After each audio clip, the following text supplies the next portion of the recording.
Hey everybody, it is Rob Succhetto. How y'all doing today? It is a Monday. I hope to brighten your day for a little while. Oh, you know what? No, I'm getting way ahead of myself. I hope you had a fantastic day, and I hope you watched and enjoyed my earlier video today. I did a new convention review on the video channel up there. If you go to videos instead of live, and you can actually check out, I've got a whole ton of actual videos up there of movie reviews, Lego builds, all kinds of other crazy stuff. But today I did the Rouen Noranda Con that I just did in Rouen Noranda, Quebec. So did the con there on Friday or Saturday rather. Sorry, and yeah, it was crazy, man. You gotta watch my review. It was quite a learning experience, but yeah. Hope you guys are doing well. Oh, you know what? I gotta check my 9, man. Gotta check my 9. Okay, sorry about that, guys. That I thought you could almost see more that way, but yeah, it was not much for me to get out of frame. Yeah, I hope you guys dig some of the live feeds so far. I've been watching them, and possibly have subscribed. If you have, thank you so much. I cannot tell you what that means to me. I got another new subscriber. The name will come to me. They have a channel as well.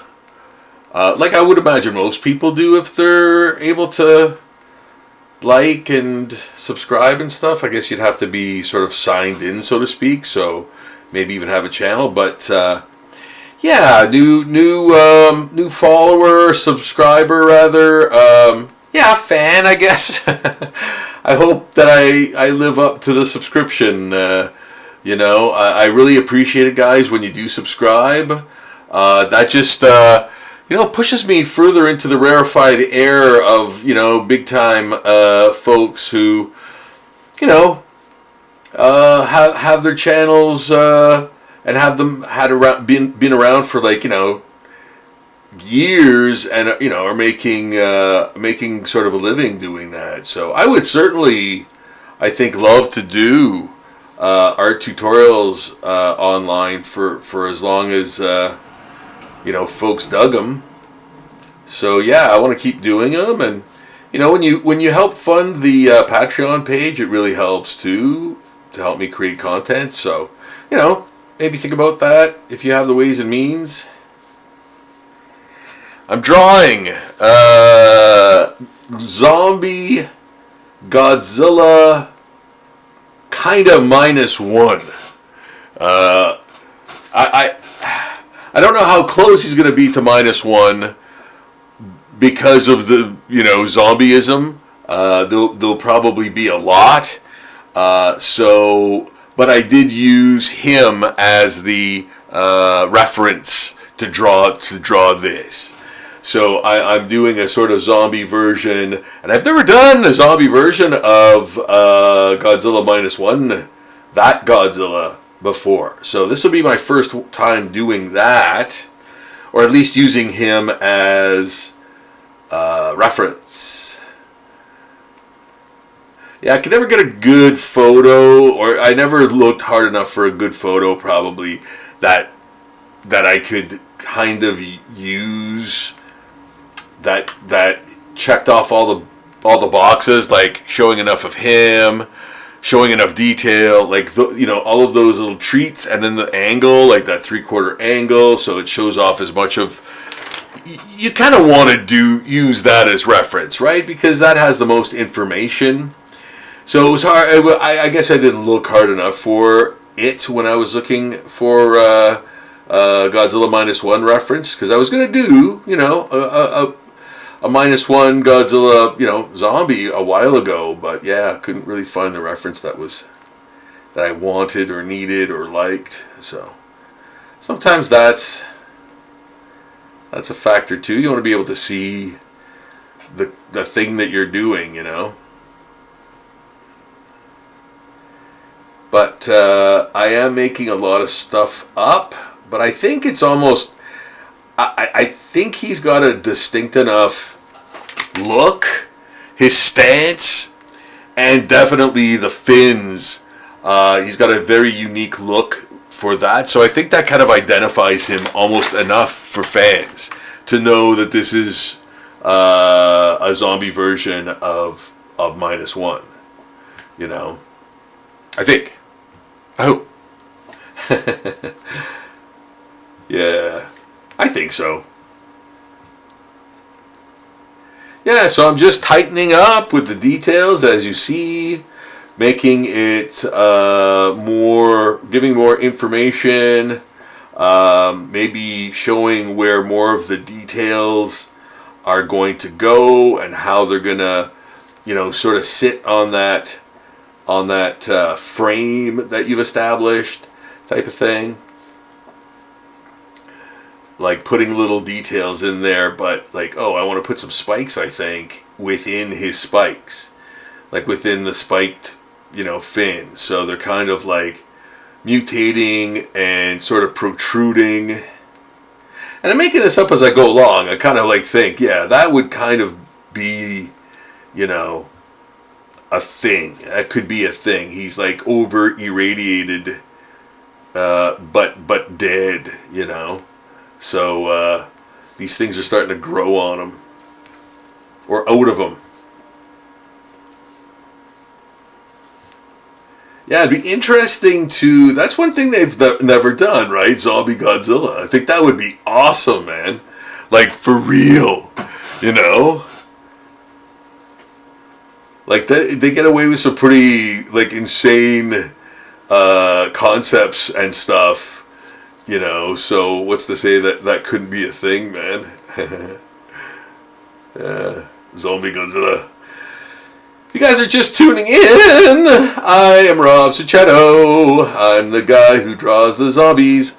I am Rob Succhetto. I've drawn more zombies than anyone on planet Earth, and I can prove to you why, and how, and whom. It's true. I love it. I love it. The more zombies, the better. Working on the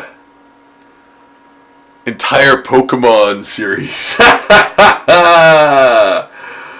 Oh, Lord. Somebody told me that there was 1,500 of them. I'm like, oh, great. Yeah. It's doable. I've done it before. Well, have I? I think the most, I think the very most drawings in a series that I've done is 1,500 Heads of the Living Dead. So that's the so it's doable for sure. Yeah, I could do that. I could do it. It might take like, a year or two, but because people be loving the Pokemon zombies, man. Like, and why not? Like, they're so fun, right? They're so fun, and I really enjoy drawing them, man.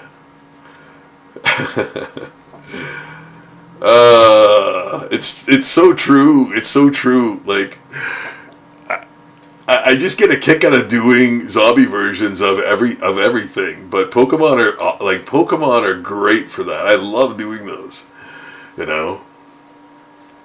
So yeah, I think how many do I have already? 230. Gulk. Yeah, that's a lot. That's a lot more. 1,500. Yikes. Like, I gotta do 1,300 more, man. You fool. I I think they'll always be popular for some reason. And even, like, you know what? I don't even really care. I just like doing them, man. Like that kind of is the whole. I do it for the juice. I do it for the juice, man. Yeah. I think that's a Tom Sizemore line from Heat. Yeah, I do it for the juice. Yeah, or something. Oh no, it wasn't him. It was Michael Madsen that just passed away recently. Yeah, that's too bad, man. Yeah, he was he was so cool in Reservoir Dogs. Like, yeah, what a psycho, man. Cool psycho guy.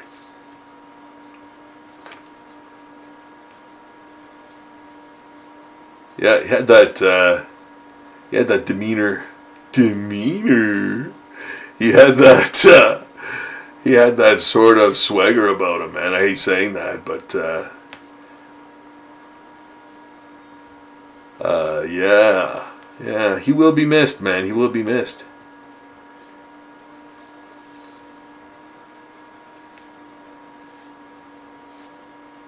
Michael Madsen. How about this, guys? What do you think of this? I'm going to do some more kind of, I guess you'd call it fine penciling. I'm gonna pencil in some more details, and then I'm going to kind of, I think, take the eraser and sort of melt the figure a little bit, and you'll see how I do that. And don't remember, guys, my Patreon page. I was just looking at. I just want to see what time it is there. Okay, it's a little after 9. So good. I was a bit early today.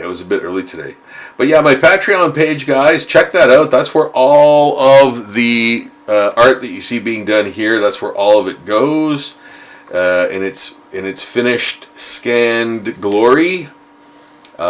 So go check that out. The, of course, link is in the description below. Can't miss that. Yeah, check out the Patreon page. Almost unlimited art on there. 4,000 posts coming up soon.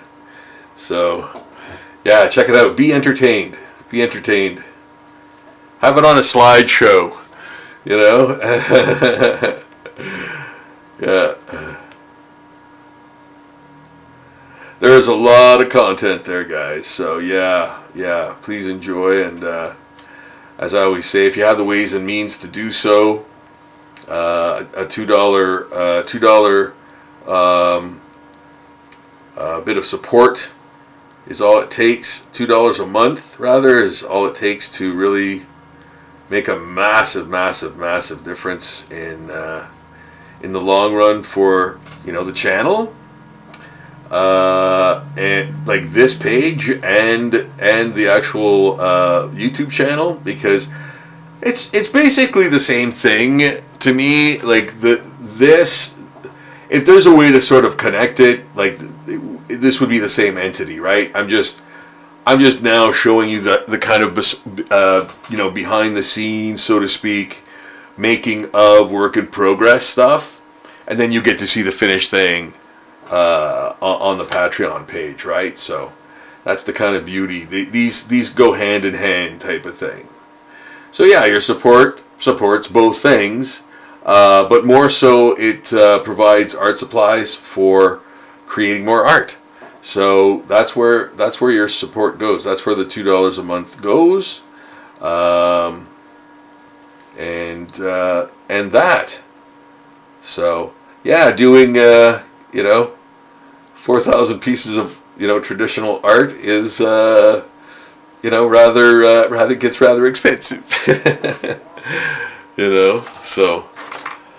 So there is some progress on this. What do you think of that, guys? Yeah. Looks pretty mean. Looks mighty mean. I think he does. I think he does. Yeah, and it's kind of like he's almost like bald because there's no flesh on his head, so it's going to be kind of more white. But then I'm going to kind of add this,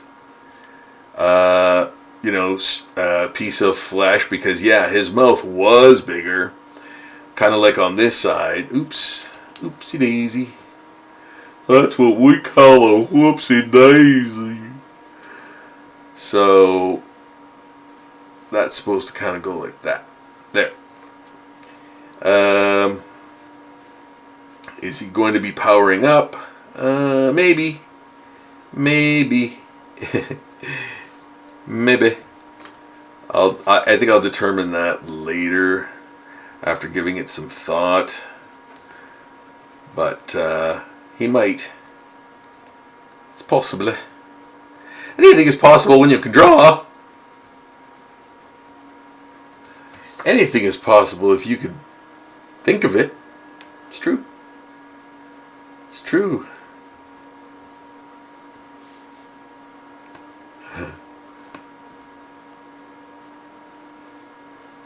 Anything is possible if you can imagine it. It's true though.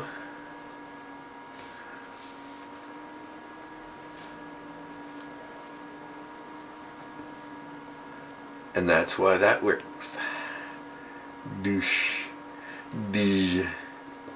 Douche. There. Here. So yes, I think he's definitely got Godzilla Minus One, traits for sure.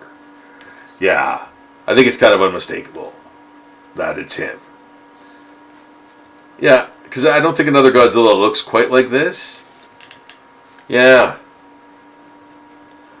But I'm adding more details. I'm gonna be adding like more zombie-ish kind of things. Like maybe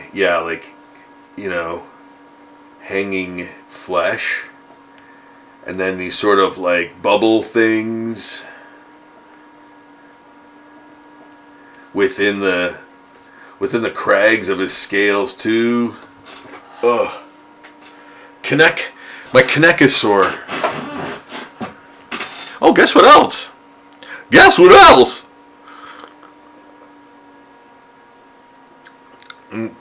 Oh my god, that's good. All right. Yeah, some Pokemon got done this weekend. Yeah. Yeah. Was in touch with spirits there for a moment. Yeah, so this got done on the weekend too at at RuonCon. If you want to see a review of that convention, it's in the video section, not the live section, but the video section. Plenty of other videos. Then this, I got this done too. Yeah, and this guy, of course. Oh, you know what? No, it's not done yet, and I'll tell you why. Because another highlight needs to be added to the eye. Boop, boop. A hotter spot. Yeah. So now it's done. Now this is done. I like how he turned out. Man, he looks bold and looks very three-dimensional off that page, right? You can almost like feel him, right? You can almost feel like the ridges, man, right? So yeah, so that got done too. Oh yeah, and this guy. And people, it was funny because like the language barrier, right? But I could tell people were like pointing at it and saying its name kind of in a French accent, like. I can't remember what the name of this character is, Leafeon or Leaf something, or I don't know. But anyway, they were saying his name, so it was like it was pretty funny. Anywho, yeah, this guy got done. I really tried to pull some cool like blue pencil crayon on top of the watercolor washes. So that kind of makes it really stand out, right? Like that makes it look very three-dimensional off of that skin background, right? So again, like all of these I find, and again under the eye too, same kind of thing, and under the chin to give it some depth with that cool blue, okay, code blue. So yeah, using mixed messages. So yes, got that one done too. So that was great. And so these guys are next, right? These guys, and I've got another event coming this Saturday at the Crusoe Club. It is Gaia's Graveyard, and that is a Witches and Weirdos joint. That is a Witches and Weirdos production. So, of course, I'm going to be there. I love those. They're awesome. Great folks. And I'm looking forward to that, too. That is at the Crusoe Club this Saturday. I'm cutting promos, guys. Hi. Rob here. Are you tired of your clothes being worn? Take them off.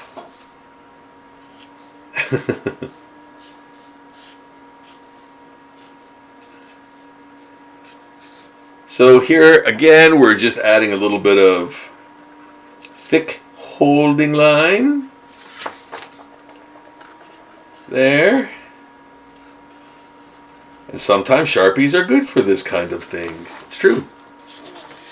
And I'll get back to Godzilla in a moment. But yeah, and there's always more.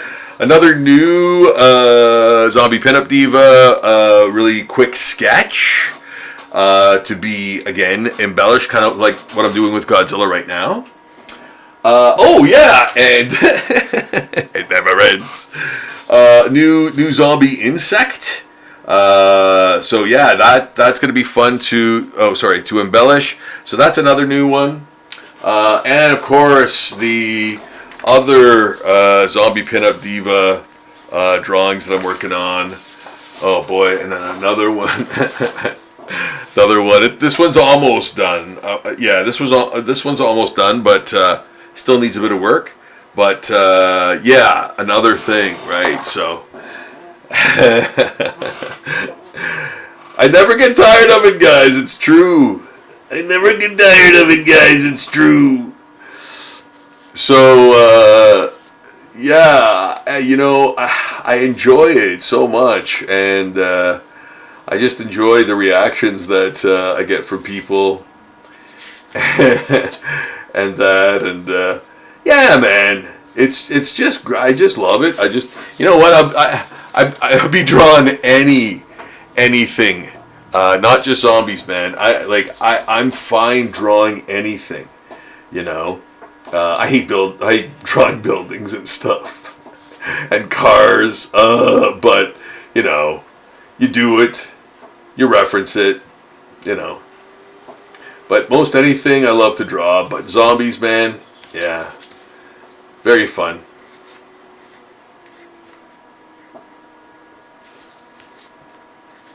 So yes, we're putting some nice thick holding lines on, kind of on most of it, but especially Lisa, but especially Bart, especially the outer portion, the outline, so to speak, is where you want that. Is where you want that holding line to make it pop off the page. Pop off the page.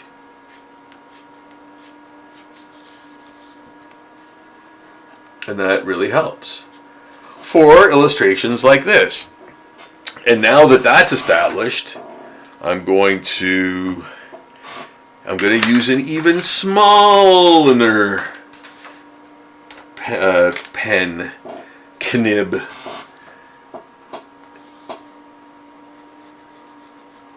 And number 2. I gotta take a number 2. There. Yeah, the number 2 works. Who does number 2 work for? Yeah, giving him zombie traits from which there was none to begin with, you know, and then kind of making his eyes upside down crosses, man. Yeah, he's a deadite. He's a deadite version of this Pokemon character. Yeah, he's a deadite. I don't know why I've been so fixated with Evil Dead lately. I don't know why. It's just been always on my mind, like it kind of in my art. You're in my mind. Yeah, but they're like I don't know what the reason is for that. So yeah, I'm putting some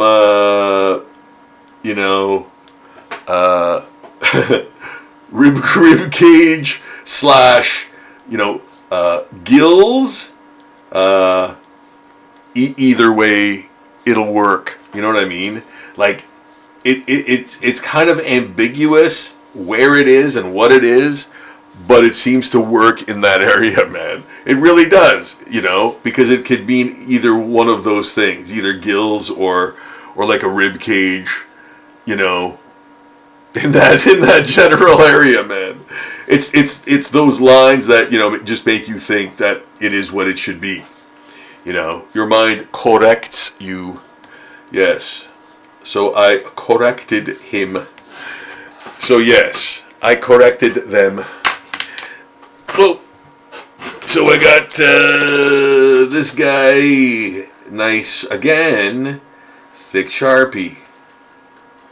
Because for this paper, and I was at the dollar store the other day, and I was looking for more dollar store watercolor paper, man, and they had one pad left. I don't know if people are watching my videos and going out and buying that, or what it is, but it's not an as abundant supply as it used to be, man. So yeah, I picked up the last, you know, sketchbook of that cheap watercolor paper.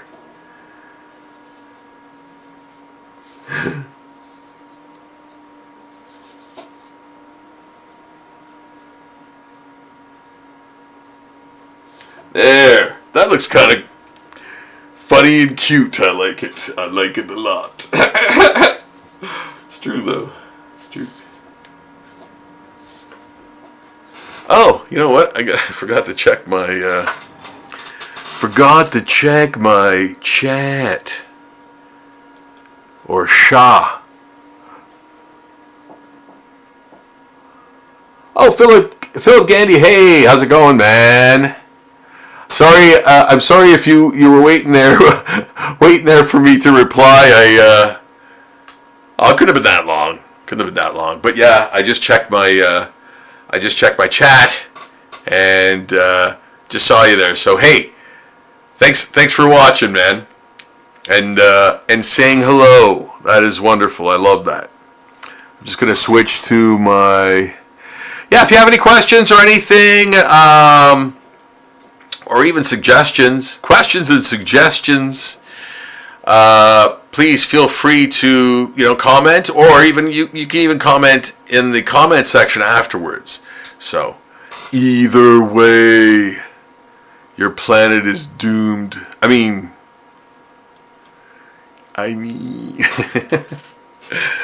so yes, just adding, you know what, I think I'll probably end up using a numero 3. Yes. Where was that French when I needed you this weekend? You fool. Actually, we coming back from that con this weekend in Quebec, we of course got lost, and I tried speaking French to the gas station attendant guy, and he's like, he was like, no, you know, I can speak English, and he can speak English really well, and I was like, oh, thank God, you know, because I couldn't carry on the facade much longer, man. Like, I'm a weak Frenchman. Weak. Yeah. Not a strong Frenchman. Okay, all of my number 3s are crapping out on me. They can only be used for certain things at this point because the tip, one side of the tip has been worn down. Like those old erasers that you would see. You know? With the blue side and the pink side, I guess. Yeah, kind of at an angle. So yeah, you could still use it, and that's the kind of nice thing about these Stadlers too, is that you could still use them even after they start sort of changing shape from you know, being used, right? So yeah, that's a nice feature. I like that, and again, that's just me. I'm not taking any money from not getting any money from Stadler or anything like that. It's just a personal preference. It's the brand I like the most, but there's other brands like that are great too. And of course, you all know Pigma. You know, Tombow I think was around for a long time, but I just kind of maybe discovered it, or it just came into my region. But I use that too. Like, Tombow is awesome, like for a lot of things. They've got a great, and you can find them, I think, at Staples or something. And again, I'm not I'm not doing commercials for Staples, man, and nor should I even say that. But like, say the name of the place. But that's where they, I think, sell the Tombow stuff, and it's really good, and it's relatively like inexpensive too. So, you know.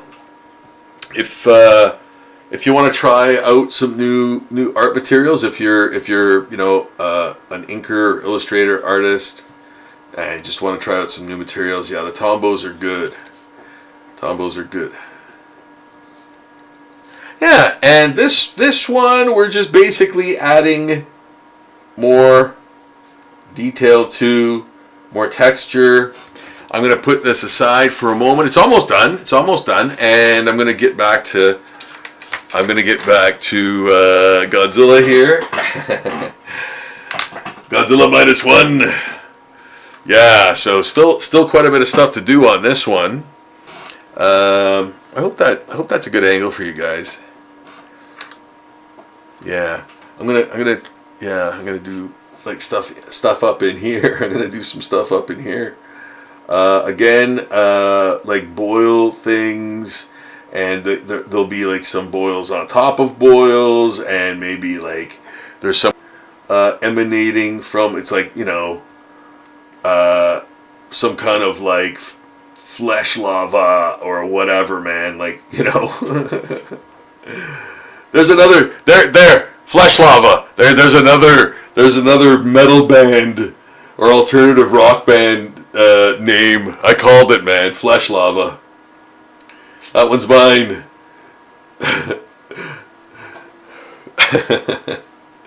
It's all mine. You heard it here first. I time-stamped it. I time-stamped it. Did. Yes. What was the other one? Something neck? I can't remember now. But it was like perfect. It was a perfect metal band name. We have fun. So yeah, you know, here I am kind of riffing on this stuff. And again, it's sort of like I know the terrain, so to speak, a little bit. And I kind of, you know, I've been here before doing this type of, you know, zombification and or like penciling with of course the, you know, guide of everything to help me sort of, you know, relax and sort of be creative more, because the guy, like the sort of skeleton was there, pardon the pun, the rough sketch was there, and that's all I needed. That's all I needed. That's all I needed to get in, and I got in. So, yeah, that's basically it. So once the rough is done, then I can go to town on kind of being creative and interpreting it with line and what kind of texture to use and what kind of effects to use, things of that nature. Yeah. So yes, he's got like these oozing sores and like boils and stuff. Yeah.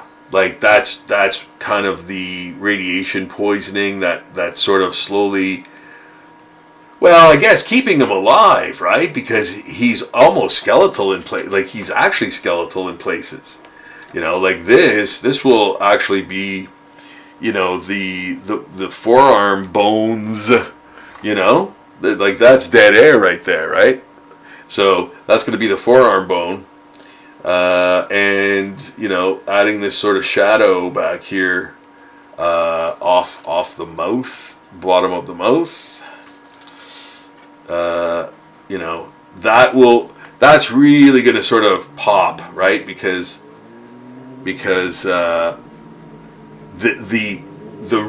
really cool thin lines in there and teeth, and the contrast with the shadow underneath, and sort of going along with the surface of the shoulder and top of the bicep. Yeah. Smaller eye?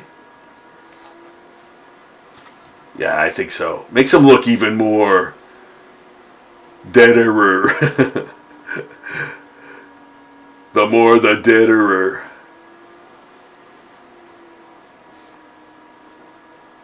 There. Get up on that.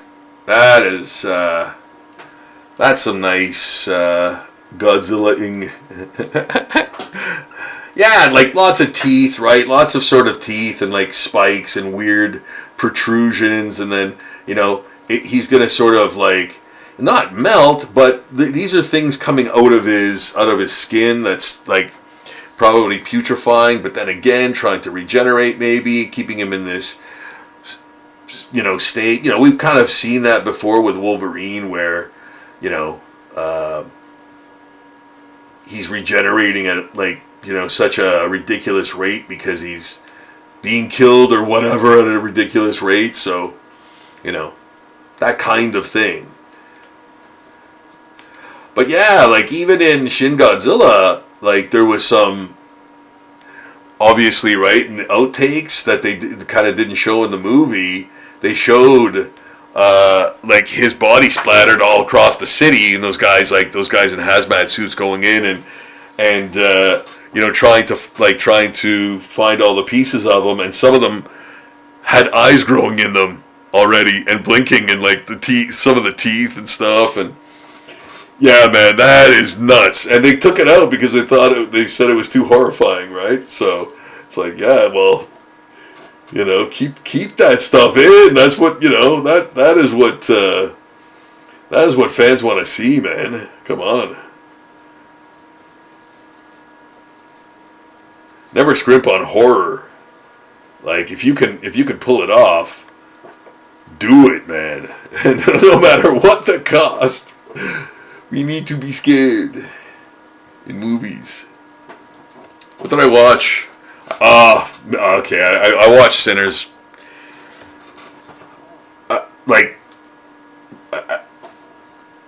Wow, man, wow. That movie blew my mind. That is the best modern movie I think I've seen. Like in the past 5 years, 6 years, 7 years. Like I think since Godzilla Minus One, actually Godzilla Minus One was the last movie I was like that. Like I was blown away about. And before that, who knows? I don't know. But man, yeah, Sinners was like scientifically awesome. Like, man, I couldn't believe how there was so many subtle and awesome things. The cinematography was mind-boggling. The music, oh my goodness. Incomparable. Like, just fantastic. I loved it, man. It was brilliant. Wow. Kudos to, I think, Ryan Coogler is his name? Is that right? Ryan Coogler? I think he I think he did that Ironheart show too. And he was like all regretting doing that or something. I heard, because yeah, I'm like, but you know what? I think directorially, I can almost see that in that show. Now, I've never watched it, but like I've seen, all the promos and stuff. And yeah, it kind of looks like his style. It's super, super slick and clean, and like it's got atmosphere, and he knows how to shoot, and like I know a lot of that is his DOP and everything, but like yeah, just I think he's more personal with his things.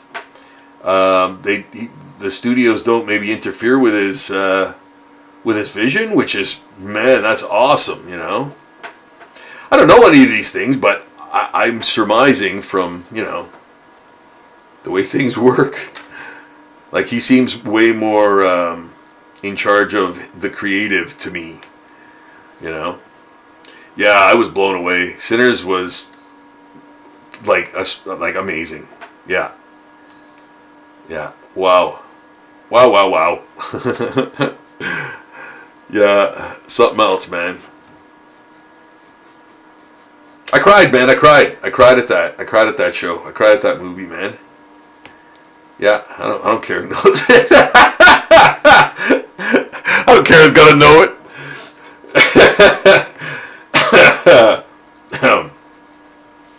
Yeah, man. It was a good. Oh man, beyond good. Yeah, give it a watch. Give it a watch. I highly recommend it.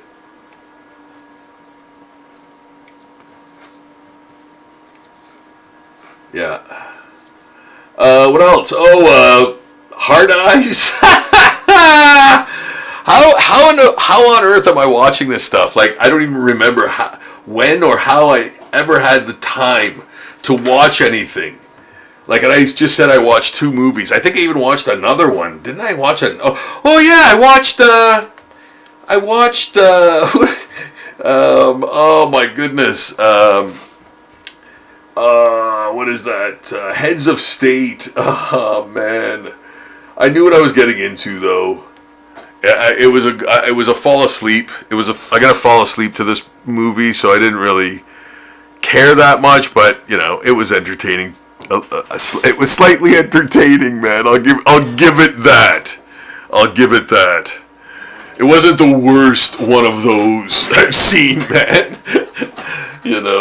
And it's definitely not the best one of those types of movies.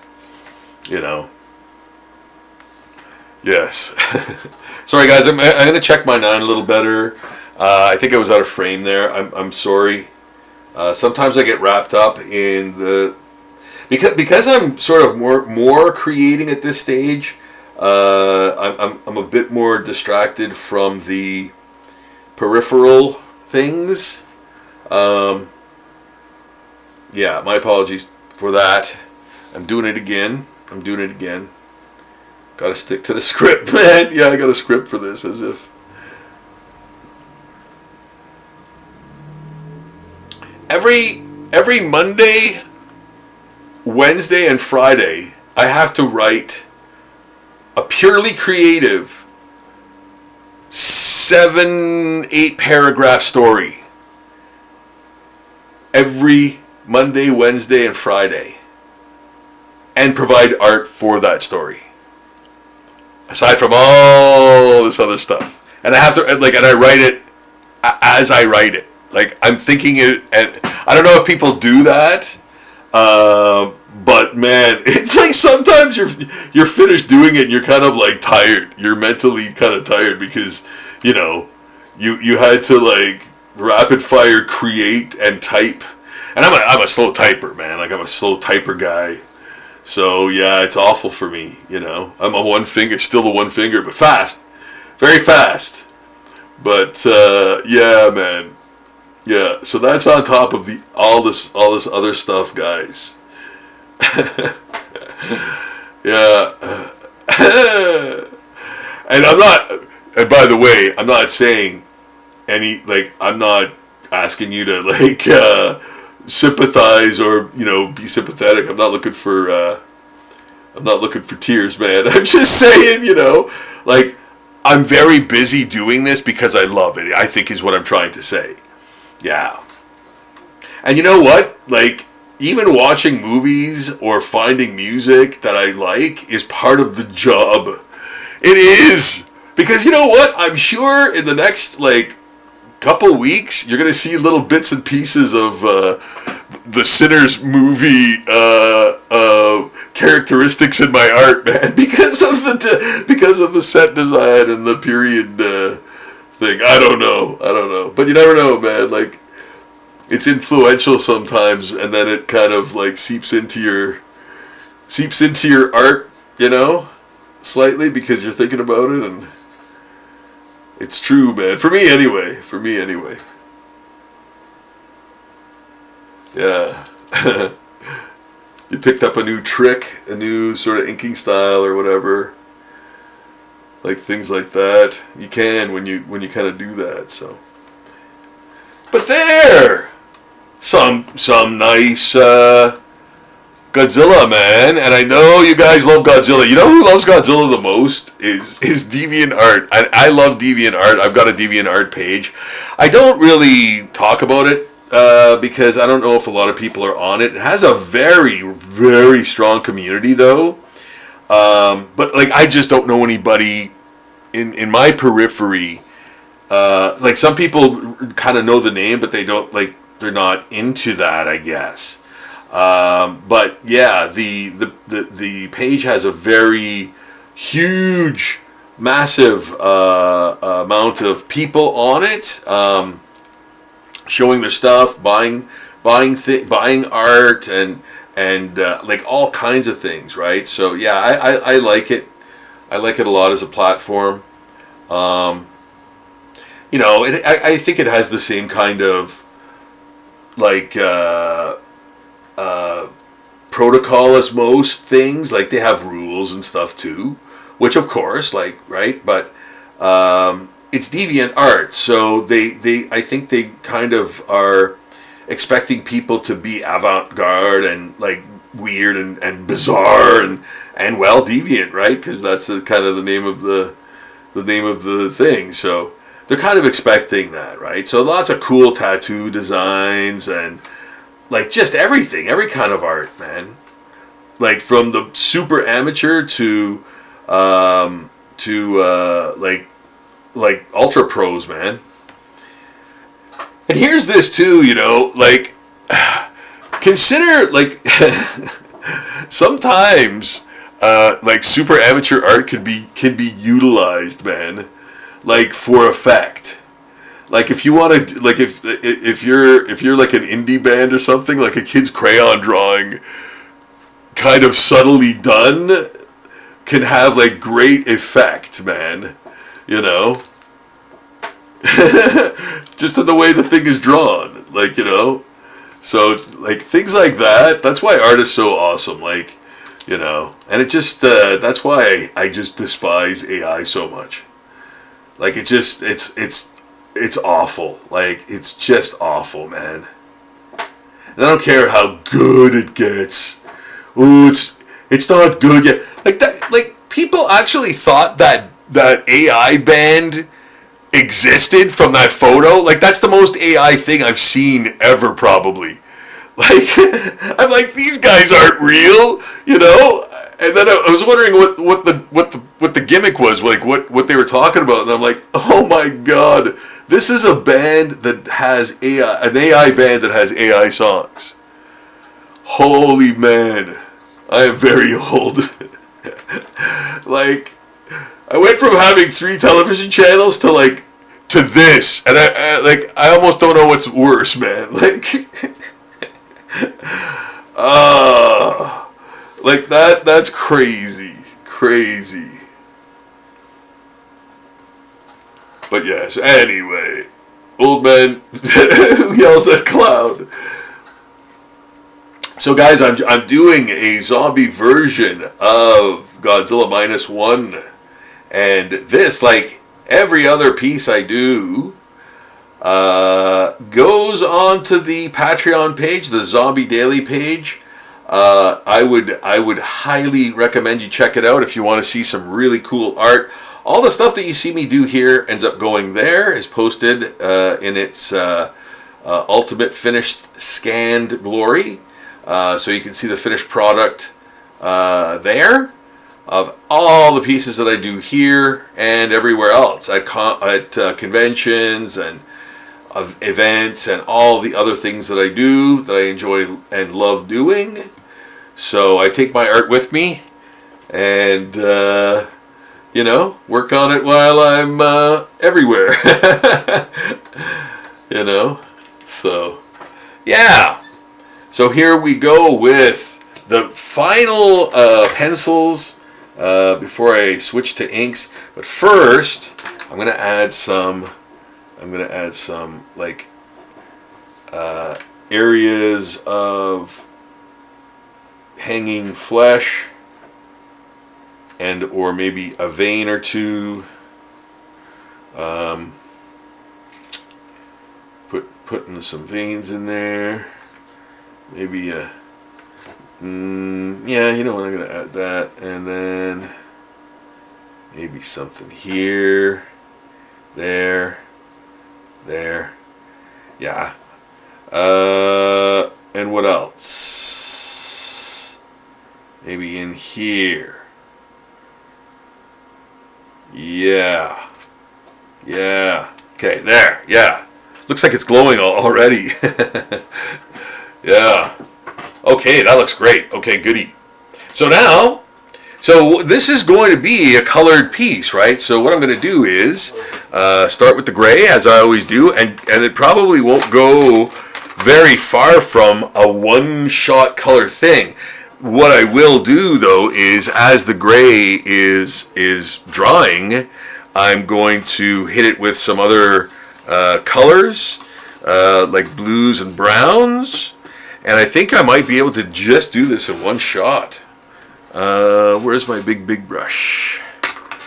There he is. Oh, there.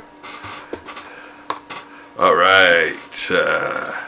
Yeah. Get some black in there. Yeah. So I watched. What do you call it? Hard Eyes. That was fun. It was so dumb, obviously, right? But like that, they were really going, I think, for parody with that one, and it worked on that level. I have to give it kudos for that. What was the other thing? That was it. So yeah, just 3 movies I watched, but I don't know how and when I did that. Oh boy, yeah. I was probably in a fugue state. No, I was. I don't remember when I do things. Like everything just overlaps now, so it's hard to know when one thing ended and another began. I took a shower twice today because of the heat and the things that I did, like physically. So yeah, man, like even taking a shower twice a day, like I don't usually do that, man, but I did that today because of reasons. Because I did stuff physically, and I had con sweat on me, man. Like I didn't shower when I got home from the con this weekend, and I just kind of like tried to chill. I had con hangover and driving hangover. So yeah. So I took a shower today, and then I had to do physical labor in the super heat for about an hour, so I had to take another shower. So just even those things like screw me up mentally because I'm like, when did I do that? You know? But anywho, I ended up doing the con review today. So if you guys want to check that out in the video section of this channel, rather than the live section.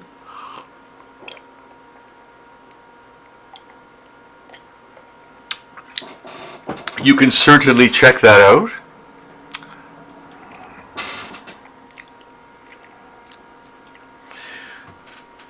I am going to add some blue into there. Could we put some blue into it? Yes. Dun, dun, dun, dun, dun. So I normally listen to music when I draw. I don't know if you are the same, but I'm sure you are. Yeah, I love listening to music when I draw. I don't have to, as you can plainly see, but I prefer it. And I when there's no cameras on, yes, I listen to music like nonstop. So when I work.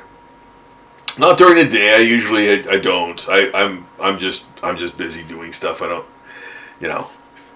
normally have music on. So it's usually when I draw, when I create my creation.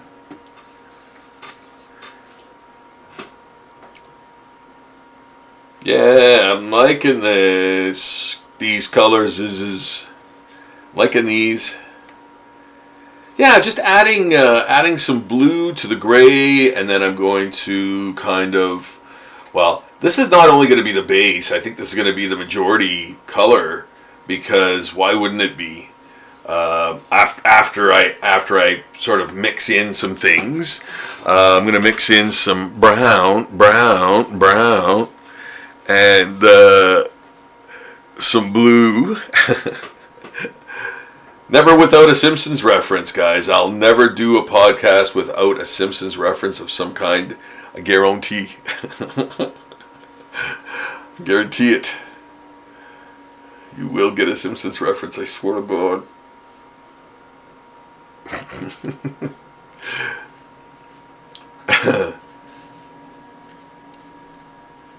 I'll timestamp them if you don't want to hear them.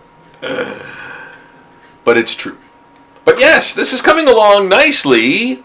Lots of pencils there. I should be really good to go when this dries. I think this probably will be the. Maybe I'll add some other little subtle colors here and there to bring things up, to bring things back. But after this dries, yeah.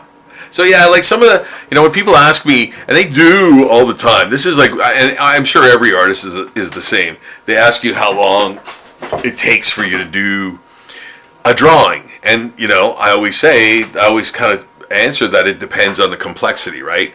So some things are 4 hours, some things are 1 hour. Like, this is probably going to be top to bottom a 4 hour one. This Godzilla. Probably. Don't know how long. I've been working on this one for about an hour now. So, no. For about a half an hour. Yeah, because I was working on the Pokémon earlier too. So, but, I think 4 or 5 hours for this Godzilla after it's inked. Yep. Yeah, but again, I don't notice it as much because I've got like several other drawings on the go. So they're always being finished at different times, so it always feels like I'm getting things done. And when I say I recommend doing things a certain way, it is to help, because it works for me. Now, I don't know if it works for everybody, but you're welcome to try out that kind of method that I'm using, where you have several different things on the go, and it keeps you motivated. So like, you know, get a head start. You know, one day you're feeling really creative and really good and very, you know, fertile and whatever.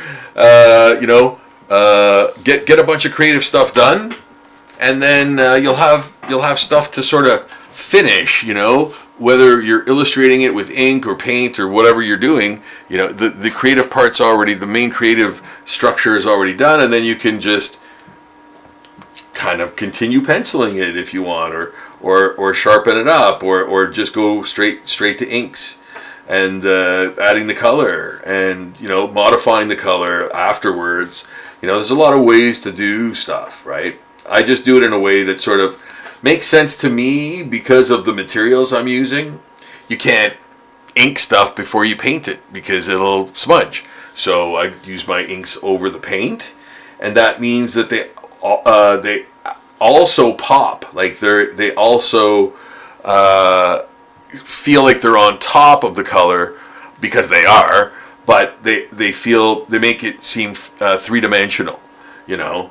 Gives it more form, like more actual, like realistic form, you know. So yeah, that's why I kind of do things the way I do it, right? Like illustration wise and detail wise and things of that nature. So yeah, and it's sort of light pouches here are kind of deflated.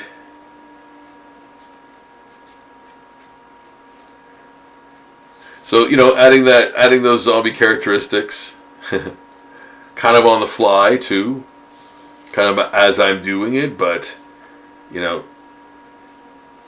So yeah, there. I think that character is done. I'm going to maybe add a couple of highlights, but yeah, I think that character has been completed. I'm going to add the highlight here. Maybe I'll put a bit more detail in those proboscises or tentacles or whatever you call them. Tubes, head tubes. Like this. You can see that. I'm really trying to show you guys the inking as much as I can on keeping it on the screen there.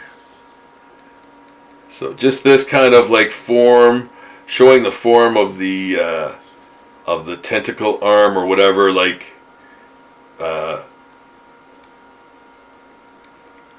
proboscis, I guess. I don't know what you'd call that. They're just light fixtures, man. So anywho, so there. And I think I'm going to use, where's my white? Oh, that's black. Gotta use my white for the head tubes. Where is it? Okay. Alright, I'll use this instead. Wait a minute, let me just check. Oh, there it is. I knew it. Okay. Alright. Hopefully this works. I had to turn all the way around. Yeah, it's alright, I guess. How about...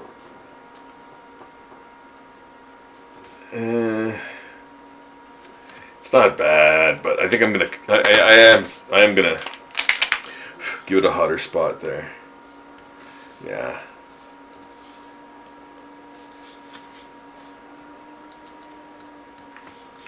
Yeah. Now the eyes look more bulgy, more bulgier. Yeah. There's that. Boy, oh boy, am I getting these Pokemon's. The zombie art virus has swept across the Pokemon verse, man. The Pokeverse. The Polka. Thank you. Pokeverse. No prize to anyone who understands that reference. You won't, though. You can't, though. No one will know that reference. Thank you, thank you, thank you.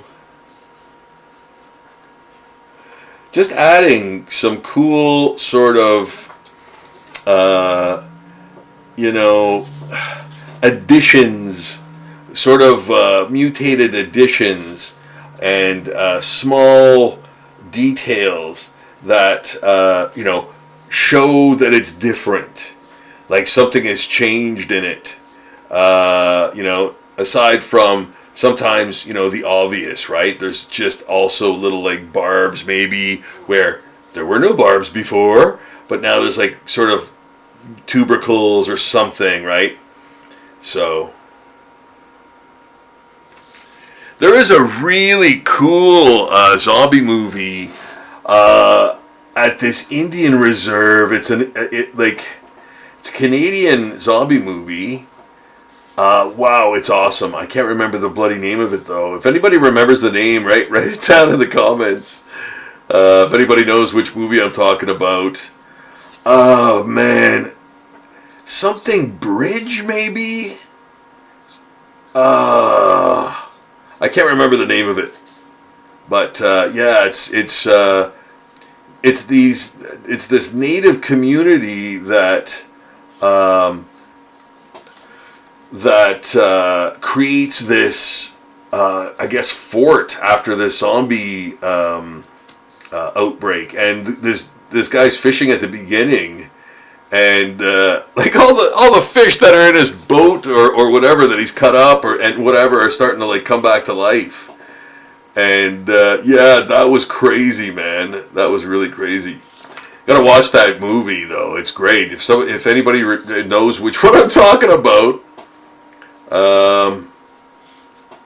Yes, write it down in the, please write it down in the, comments below, or even let me know, in the comments, section down here, the chat, or chat, as they would say in Quebec. Yeah. Doing some Pokemon. I'm doing some zombie Pokemon while I'm waiting for my zombie Godzilla to dry. Yes, those words were said. Yeah, I've got. Oh boy, this is another. You know what? I'm gonna actually do a bit of. That Godzilla is still. It's humid here, guys. Still, man. Like, plus we've got smoke. You can smoke the air. It's smoke coming in from the west, I guess somebody said. I think somebody told me. I don't know, man. I haven't. I'm not up on the current news. Been busy, but here, new zombie insect from the new series.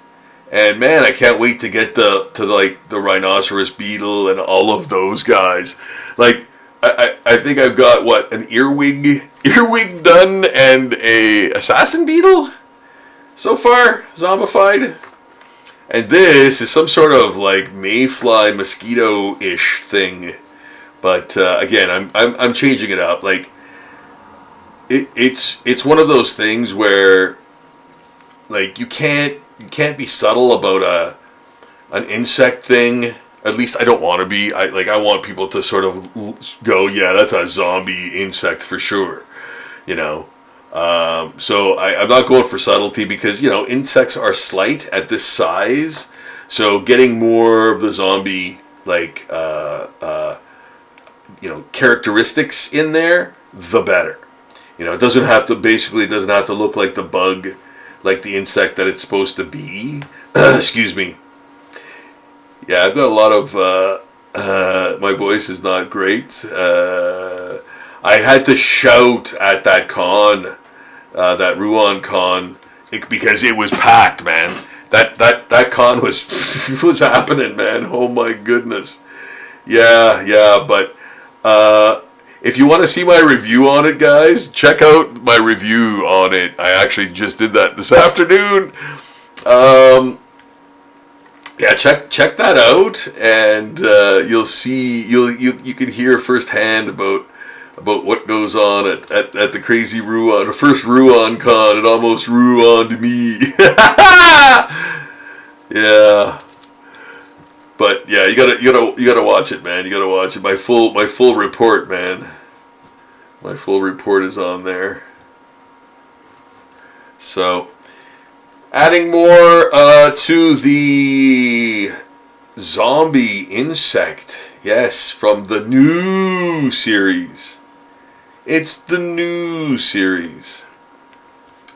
Yeah, just like a couple months ago. I don't have a lot of them in the bag yet, but I will be concentrating on more of them in the near future because I really enjoy doing them. And man, there's a lot of cool like insect photos out there to use as reference, which is great. You're basically, you know, drawing from life, man. Like same thing, except you're doing it from a photograph. So, you know. It's like a life drawing, basically, you know, that you would do in college or whatever, you know. Yeah, having a live model and or you know, a still life arrangement type of thing, and yeah, having a model is great because. Angles, man, like angles, you know, having a live model like do the and like doing the angles, like obviously doing the straight up poses, the classic poses are fantastic too. Like that's, you know, kind of what you do, kind of how you start doing the live model stuff, right? When you do the 5-second gesture drawings, then 10, then minute ones, whatever, or whatever interval you want to do them. Gesture drawings to sort of loosen up, and then you do your longer, like half hour, maybe an hour after even that. But like you're kind of spent after that, and you know 9 times out of 10, the hour is stuff that you can almost do. After you've got it all drawn out from life, like, you know, maybe tightening up, like, or darkening a shadow, or things like maybe adding a bit of a background for contrast, things of that nature. So that doesn't require the model for an hour. You know, even if you have an hour to draw the thing, you know, you're gonna get the essentials down pretty quick, right? Because of the lead up, because of the warm up, you know. At that point. But no, it's the best way to learn how to draw, man. Like, you know, there's nothing, you know, just drawing from life. Like not just a live model, but and it's always great. It's I was lucky, you know, when I was in college because I got to experience models of different sizes and shapes, which, man, like that's super important too, or like more a delicacy or like a treat, like having different models that are completely different in appearance. Like that's awesome because, you know, just more experience. I remember one guy was like super vascular, like he had tons of veins and stuff, and that was awesome because, you know, great study for that, right? Like and you know, doing various shapes and sizes of humans is really good. You know, it's even better than just drawing from life. It's drawing from different types of life, right? So. Yeah. But here we are doing some zombie insects, and this is another new one from the series that I'm penciling right now. and I'm gonna add a giant stinger that, guess what, is loaded with zombie venom. It is. It's true. It's true.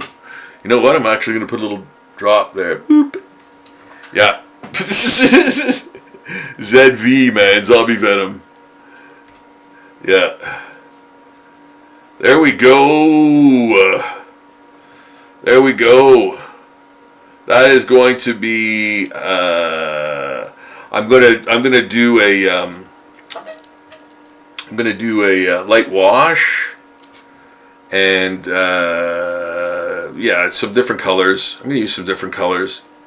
Again, like this series is kind of, I think, going to be a little more fun. I'm going to have a little more fun with it. You know, depict the zombie insects in different, by, like, you know, having been zombified by different means and things of that nature. I'm not going to go too crazy. You know, they're still going to look, again, like relatively close to a bug that you've seen before. You know, like a cockroach or you know, elephant beetle or whatever. Like, you know, those TV beetles that people call them TV beetles. They're the what do you call them? Pine beetles. Pine beetles. Yeah, those are brutal, man. They got a nasty bite. Nasty bite. I had a pet frog once that it, like, I put one in there and it, like, you know, for it to eat it, and it, like, bit its face, and he had to, like, pull it off with both of his front legs, and then I was like, okay, you're out of here. So I threw him out the window. Yeah, life around here. Yeah. So there we go, adding some nice details into the zombie insect, the new zombie insect. Kind of looks like a weird cricket, you know, but yeah, it's some kind of like mosquito, you know, waterborne bug. Yeah. So there we go. We got that. Now, let's see how Godzilla's doing over here. Ooh. He's still pretty damp, but you know what? I think I can get away. No, you know what? Here, no. I gotta do this. I gotta do this the right way. I gotta do this the right way, man. I'm gonna add a bit. I'm gonna add a bit to his. Yeah, it's gonna take longer drying time, but this is gonna be worth it, I think. I'm gonna add more depth to his spikes, and to his eye hole, eye hole. Yeah, and to vaguely the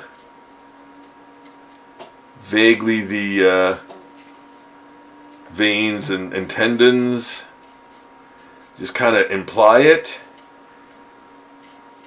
and then I'm gonna like ink it in appropriately. There. Yeah, you know what? Yeah. I'd rather add a bit and take a bit more time with something like this. Yeah, with the, you know what, guys, with the Zombie Daily stuff, like I'm still pretty proud of that stuff. Like, I know it's like daily zombie art, and it's like, what? Like, no one could produce anything, you know, that amazing, you know, in a day, right? Like, people aren't going to think that you can create anything amazing in a day. And I don't think I am, but like, I'm trying to do my best for the time that I have, you know, for the day that I have. So that's why, again, getting a whole bunch done at once really helps. It kind of gets me ahead of the game type of thing. And again, the quality, I don't want the quality to be not good, man. So, yeah, I really try to do my best with these. And, you know, I hope you guys dig them, man. Like, go check out that Patreon and start digging around for, like, every type of zombie art on Earth, man. Like, You can type some crazy things into that search bar, and you'll find it as a zombie that I've drawn. So yeah, check it out, guys. Check it out. It's where all the zombie art that I do here goes. And I'm doing more videos. Excuse me. Had to do that. Doing more videos. I'm going to be doing more comic stuff. I know that always takes the longest time, but it always takes the longest time, and a lot of it has to do, honestly, with the heat, man. I'm doing light table work with doing the comic stuff. So yes, it gets very hot. And it's not that hot, but with the heat, it's more heat. So it's not like, oh, my light table is like having a meltdown. It's not that. It gives off very little heat, but it gives off enough that makes the other heat even worse. So yeah, it's going slowly when it comes, and I'm not trying to make excuses or anything like that. It's true. It's damn true. Yeah. Because I've been working on a page for a while, and I'm like, oh god, it's hot, and every day it's like this, man. So I'm adding some purple-ish, red-ish, purple-ish to the inside of his mouth. That tongue is coming out too, and I'm gonna mind the teeth there, because I want them to. I might actually augment the teeth by using a whiteout pen, and add more teeth afterwards, because they might be obscure. Excuse me, guys. They might be obscured by the color I'm adding now, like the inside red and purple. So might have to augment the teeth. Yes, and we're doing Zombie Godzilla Minus One. My first attempt to do him. I've never done him before. I've done many other Godzillas as zombies. And man, okay, here's this. If you're a huge Godzilla fan, you definitely have to check out my Patreon. I've got, I think, 16 different Godzillas from history, like from the cartoon even, all done in pen and ink on colored paper.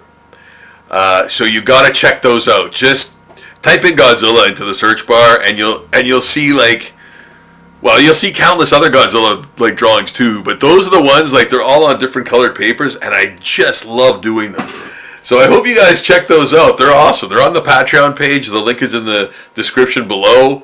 Type in Godzilla, man, into that search bar, and boom, you'll have a Godzilla meltdown freak out, man. Yeah, I have to put this aside. Unfortunately, what am I gonna do next? Let's see. Oh, you know what? How about I do some embellishment on this as we go. You know what? I kind of I was like, what is this? Is this rocks or? Oh no! You know what? I think it's gonna be a stump, a stomp. Pump up the jam, pump it up. So it's going to be a stump, and this is going to be rocks or something. Something fell down. Yes, and there'll be grass. Oh, and there'll be grass, and there'll be soil, and adding. See, so this is the process of working it out. We're working it out. Yeah. How's the relationship? We're working it out. How are things going? We're working it out. So this is the working out process. Adding foliage. to the proceedings, and again, kind of going like, because this is in pencil, I'm going kind of like, I'm free falling, right? I'm free falling. I'm making this up as I go along. But I'm like, oh, okay, I want this kind of foliage on here. This is what it should look like. If I make a mistake, I can always erase it, and it's no big deal. So I feel liberated by that, obviously, right? So it makes it a little easier to let my guard down and kind of be more creative, because this is the part where you can do that. So I liked adding this little part of broken graveyard fence. You know the kind. You've seen the kind, right? The wrought iron sort of fence. It's very macabre, right? It's very macabre. So adding that in there, I like that. Like it just adds a little bit of a characteristic indicator where you are. Tells a story, right? And everything you kind of draw in tells a story. Like it gives you location. It gives you a perspective in age because of the way it's. Oh, look at that! See, look at that. See that elbow is right there, and oh geez, it just so happens that corner is right there. That is awful. Oh my goodness, I hate that. That is like, how on earth does it happen where it's that, like, close and bothersome? You have to literally change it, because that's not going to do. You can't have that line, that tension there, so yeah. Her arm's going much more over, and that, what do you call it? Oh, you know what? This was hair here. Okay. Yeah. That was hair here. Yeah, you know what? This is probably one of the most lightest, quickest, like everything's warped. Everything's warped. I don't know why that is. I probably did it at an angle when I was looking at it on the screen, and then just, I don't know what happened there. But yeah, this needs a lot of fixing. So that's what I'm kind of doing with this. I'm fixing it, and I'm adding details and structure and things of that nature too. So I like doing these ferns. I'm gonna do some ferns, and ferns are nice. Like they're great. They're great sort of indicators too where you are. Like they add that woodsy feel. So yeah, like think of those things. Like even for the most peripheral or insignificant seemingly characters that you're drawing. Always give them a backstory of some sort, or a motivation, I always say that. Because I think that really helps, and it helps you sort of get into a creative state of mind too, and that's where you kind of want to be. Like you want to be all over that creative, frame of mind, so try to stick with those, those creative things in mind, right? Backstory, because it's really important in depicting your character, helping depict your character, Man, I didn't even do the eyes or anything with this one. Holy jeez. So I'm I'm just making this up as I go along, as you can plainly see. Yeah, this one is utterly except for those lips were kind of, I think, done more. They were a little more visible, but yeah, there were no eyes or anything or eyebrows. So yeah, I added that in just now, and I like that face. I really like that face. It checks all the boxes, because it both looks pretty, classically beautiful, I would, you would say, and has the characteristics of zombie. So that is also very good. So I would consider that a win. There's still time to screw it up. Oh, mark my words, I can screw it up. Yes. I'll try not to. Love the subtle shadow under the belly. Again, that's very focal point establishing, And then, of course, these, grave markers are at that angle for a reason too, right? As you would suspect, it's part of the composition. Both of these items are kind of the same. You've got this line and this line, sort of keeping everything sort of based, anchored. I'm gonna add some nice little flourishes of vines probably in here, and flowers likely. So yeah, some roots or ruts, some ruts. I'm gonna put some ruts in there.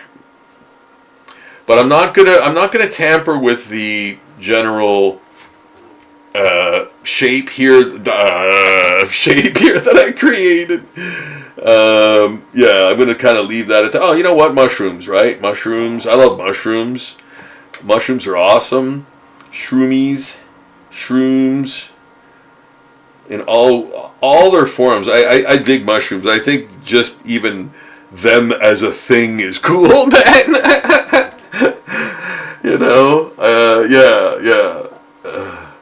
So again, like trying to very much, get the feet right,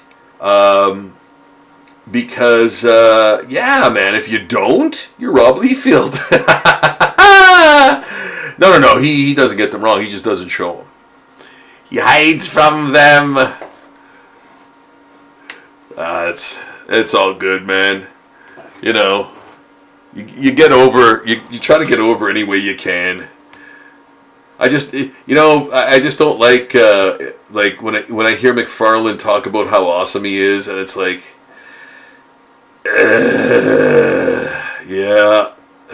no need to get better.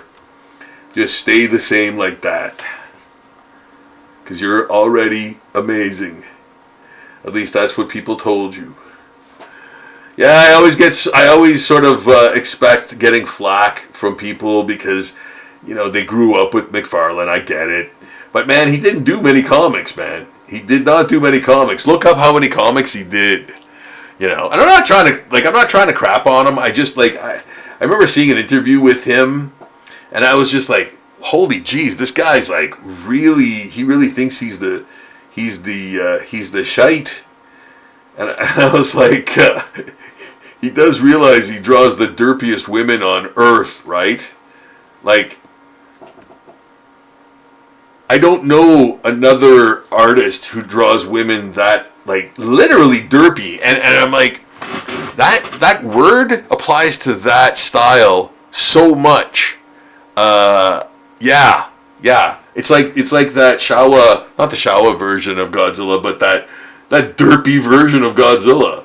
Like, I always thought his the way he drew women and fashions too. Oh, I don't know. Those are my personal feelings, man.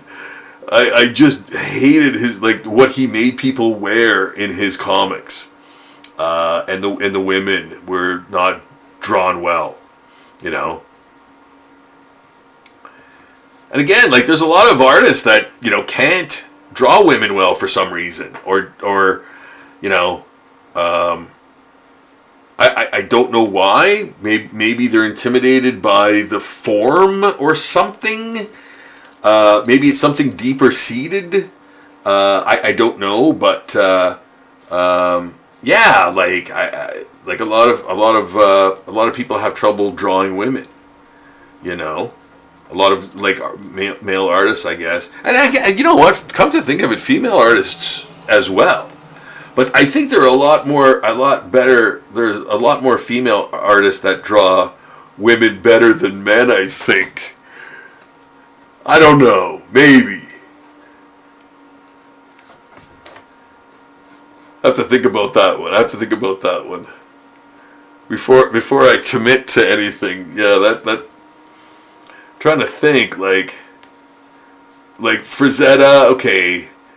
You know, obviously Bisley, Adam Hughes, J. Scott Campbell, who else? I don't know if Jenny Frison falls under that category, but oh my god, I love her covers, man. Yeah, she's fantastic. I love her style and the work she does. So yeah, Jenny Frison. What did she do the most of? I'm trying to think. I think she did a bunch of Wonder Woman comics covers, but I can't remember what. Just look it up on Google. Don't let my brain try to figure it out. I got enough things to do over here. Yeah, Jenny Frison. When I had Instagram, I used to follow her on Instagram. I thought she was awesome, man. So, but yeah, guys that draw women well. Again, you know what? Even Neil Adams, like, he drew women almost like in this ultra sexy way all the time, and it almost didn't seem natural too. Like, I think the best drawing of women for Adams was probably Black Canary. Like, he held back on Black Canary and made her look kind of like a normal woman. But the other women that Adams kind of drew, I found were like super exaggerated more. Maybe I'm wrong, I don't know, but it seems like that. And Bernie Wrightson, I never thought he could draw like sexy women, you know, or like very, you know, female, or almost, yeah, like sexy women, you know, sexy women.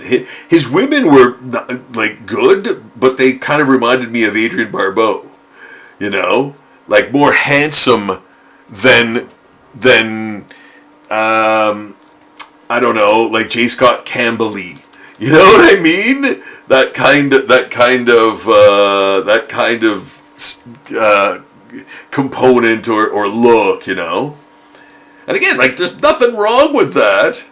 But like, I always gravitated more towards the Frank Frazetta, Dave Stevens, style, Mark Schultz style of art, and like I said, they drew women fantastically. You know, very, very feminine, but super, like, but strong too. Especially Schultz, man. So yeah. Anyway, just things I think about when drawing. You know, comic creators. The dudes who do Love and Rockets, the Hernandez brothers, man. They're, again, like, simplistic, super simplistic, but beautiful women. You know, beautiful. And men, like, they, you know, again, they kind of know the human form and can simplify it and, man, make it look so just expressive, you know? So, yeah, like, those guys are really, really great, man. Hernandez brothers, yeah. Love and Rockets. If you haven't checked that out ever, check it out. Just check, like, just, you know what? If you're not into comics or whatever, just check the art out. It's astonishing, you know. Then you got guys like Charles Burns, you know. Wow. Again, that Black Hole series he did. I think it was like 12 issues. I have them, man. Like, they're astonishing. Like, oh my goodness, almost inhuman. You know, in his, like, razor sharp feather lines, you know, that describe these almost 50s era monstrosities, man. Like, yeah, I ain't making this up. Like, it's amazing stuff, man. Yeah. it exists. Black Hole, Charles Burns, check that out. Art-wise, again, and I'm kind of saying this as for artists that want maybe reference that they can look at, or the way other artists kind of do stuff, to kind of maybe help in their style as well. So there's a few artists that I definitely adore, and or I've been influenced by to some degree. So if you like that information, there you go. There's a bunch. That was a bunch of guys, man. A bunch of guys and gals. That Amanda Connor too. That's another. And that's why I was like thinking of covers, because she did a lot of covers too. And again, like more cartoony, but impeccable in every way. Yeah, just there's something. I think it's the eyes that she does the most that are like more that like are her signature kind of thing. Yeah, that thicker holding line around the eyes of her characters. Little things like that, man. But yeah, obviously there's more to her art than just that. But brilliant work. Oh yeah. Yeah, I love artist people. And I love you guys. And I thank you so much for tuning in, man. Oh, it's awesome to have you. And I'm glad that, I can actually do these now. So many years passed, and people would like ask me to do these live streams and or art tutorials and or, yada, yada, yada. And like it just never sort of materialized as fast as I wanted it to. So now with the help of the sick associates that I have that help me through some of the things like conventions and things like that, and help sponsor Zombie Daily. They are a patron. Sick is a patron of Zombie Daily. So I would love it if you guys could be one too. All it takes is $2 a month to help support this channel, and especially the Patreon page, in as the proceeds go to purchase more art supplies for me to do more art for the channel. So if you have the ways and means to do so, I would humbly ask for your support. I hope that I've earned it. And if you love traditional art, please feel free to order a custom drawing for yourself or of yourself as a zombie by ordering a zombie portrait. I'd love to do that for you, and I hope to see you soon. I hope to be zombifying you soon, man. Yeah. So I'm going to put some lichen and stuff on this log, and you know what? This is really coming along, right? I almost don't need much more to finish it. I'm going to, put some leaves here. I'm going to actually add some more vines and things here, and again, some vines, some leaves, I think some lichen on the log here to give that a little bit of a different texture. And guess what it also does? It balances the detail here. So having this other weird only here detail balances out this weird only here detail. So those are little art tips that help balance your drawings, right? Yeah. And yes, I did plan that. I did plan it. Plan it. Yeah. I'm gonna add some more grass in here. Make that log look like it's coming out of the ground and it's been cut. So yeah. More foliage here in the background. These trees are going to be relatively like black or dark mostly, and you'll be able to just see the leaves. So yeah, I know where I'm going with this. This is also going to be silhouetted in, so I do that very quickly, get it sort of established, and so I know where I'm going when I get back to it with inks. But I think Godzilla should be a little drier. I'm going to roll him up a little bit here, so he's rolling in the right way with the paper, and because the paper is curling a bit. You know what? This is not like the old. This is not like the old watercolor paper I used to use, which was awesome. It's, I think, the next best thing, and it's not as good. But I still use the back of it, and I still like it. But it's not as good as the original one I found at the dollar store like before.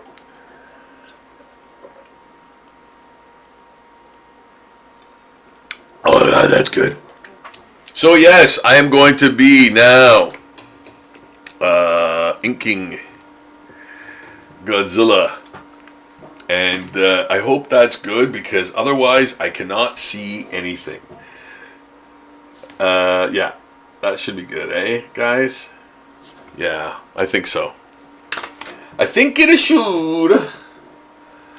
I would consider you scum compared to Krusty. What am I looking for here? Number 2. Yes, there we go. And I'm going to start with the claws. Yeah. Bones, basically. He's almost down to the skeleton in many areas. And in some areas, he is down to his skeletal form. While I believe his radiation and self repair is trying to repair him and kick in, but it's ending in a catastrophe. It's ending in a more mutated zombie Godzilla.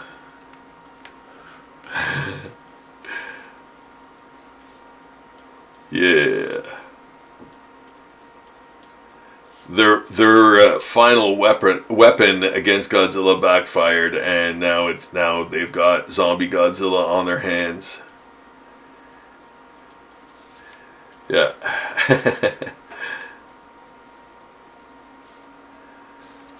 So yeah, just drawing in the arm and where that's gonna go, and a vein going across, and it's going to be across the actual open bone area that you'll be able to sort of see better when I've inked it. But yeah, lots of I'm really trying to add a ton of detail in there to describe his surface, and with all the weirdness going on in there, like the little bubbles and all the bubbles and scales and veins and plates, like all of the weird stuff, man. Like, try to get it all in there so that I can say, "Are you not entertained?"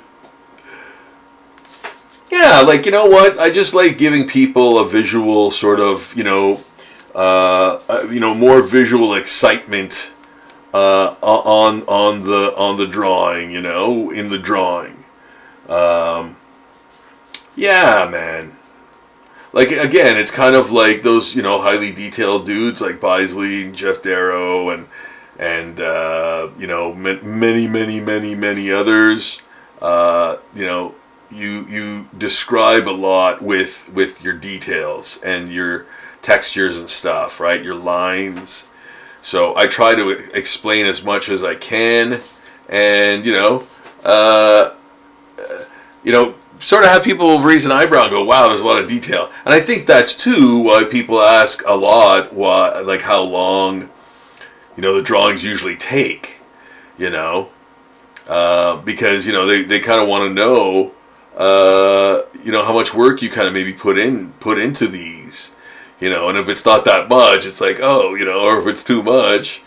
But yeah, like, it's interesting to be asked that, and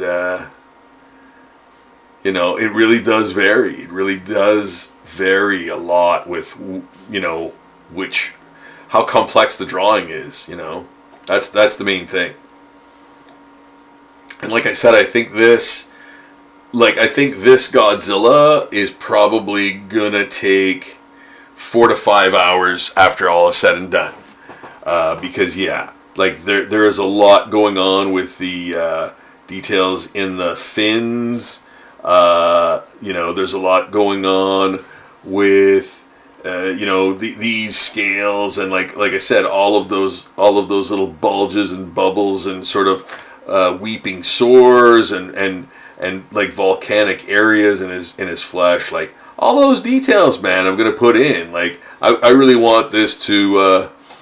I really want this to blow up the DeviantArt page too, man. Like, oh, those dudes go crazy for Godzilla over there. Yeah, I can post any Godzilla thing and like I'll have 10 million views, man, and like a ton of likes, like rapidly, a ton of like favorites. And that's what I like about DeviantArt. It's like you really see how many people, like, you know, checked out your thing. They're sort of like analytics, I guess, and like it's not analytics in the sense that you have to go to another area of the site or whatever. Like it's very like it's right under your thing. It's right under your drawing, in the sense that you know how many people saw it, how many people like took it as a favorite, like they like put it in their favorites file, you know, because they really liked it. So yeah, you get to see all that, and that's really cool, you know, because you end up seeing a lot of people liking your work. And yeah, when I post a Godzilla drawing on there, or like a kaiju drawing, they really go crazy over those. So yeah, not in the sense of not in a crazy sense, but in a like, oh man, like they really love, you know, the kaiju, man. They really love the kaiju over there.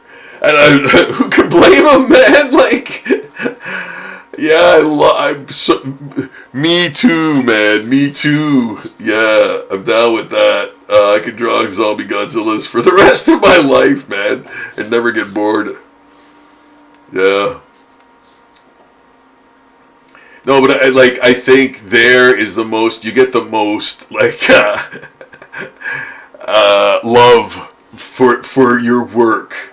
You know, rather than posting it anywhere else on any other like social media platform, you get a lot of like really quick feedback and a lot of feedback, you know. So yeah, it's great. I like it for that. I like it for that. But man, yes, I'm drawing a ton of, like, as you can see, like those areas where there is seeping wounds and volcanic flesh. Yeah, there's that rock band, there's that metal band name again, Volcanic Flesh, or Lava Flesh, Flesh Lava, Flesh Lava. Sounds like a German metal band, Flesh Lava, or Ukrainian or something. Yeah, man. What do you think of this? What do you think of this? What's going on in there? Is that a face of some kind? I don't know. I guess we'll never know. Flesh Lava. Welcome to Flesh Lava.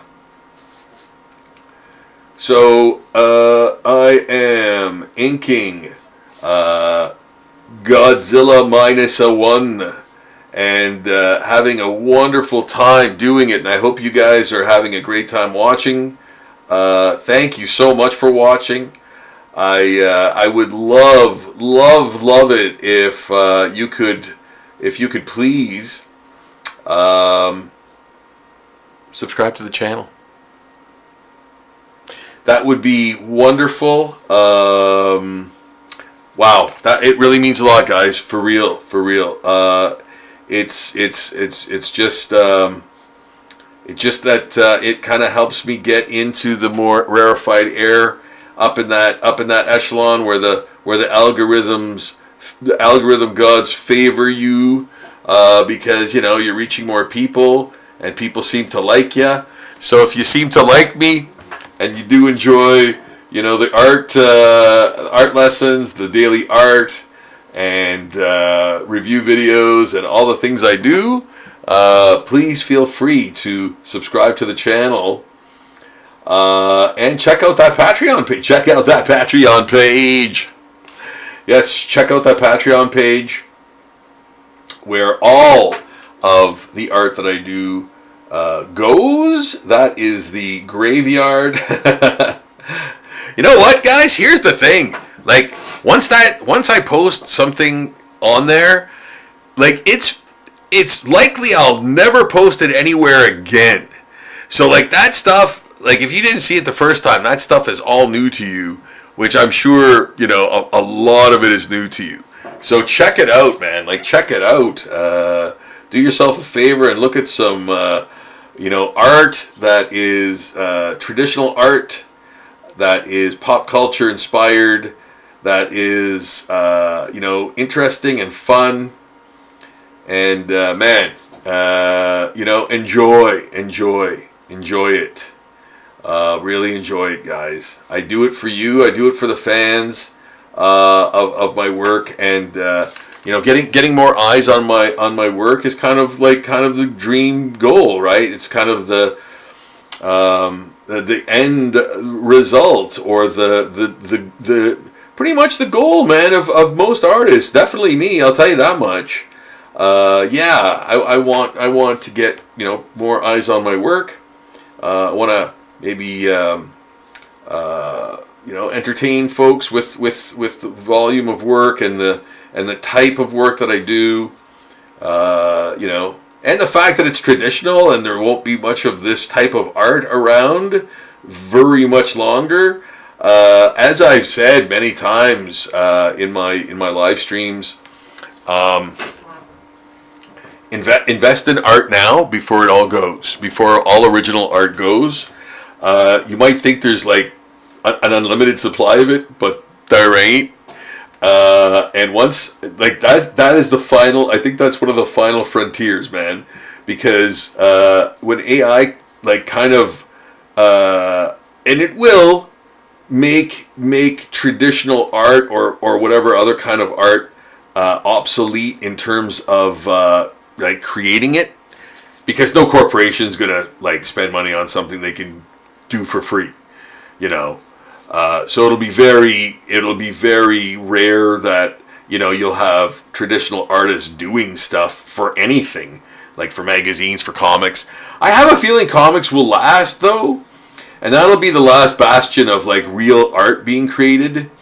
But I think by then too, like, there will be a lot of like AI generated crap making comics too, like it'll be a thing, but it'll just be made by idiots with the program, so yes, pick up original art when you can, because that is going to go up, and the rich folk will get it, and you'll be missing out, man. And more is the pity, because it is relatively cheap to purchase right now, and it won't be for long, because there won't be any of it. And you know how that goes.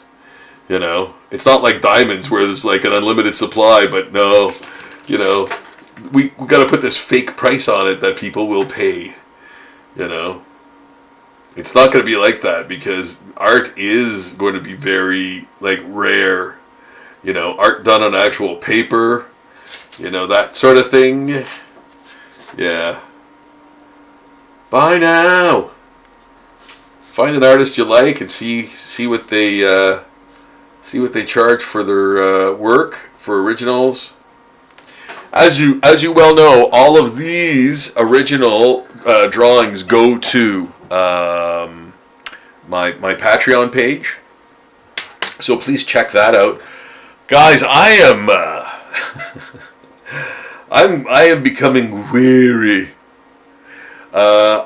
You know what? And the thing is, like, I could go much longer, but the thing is,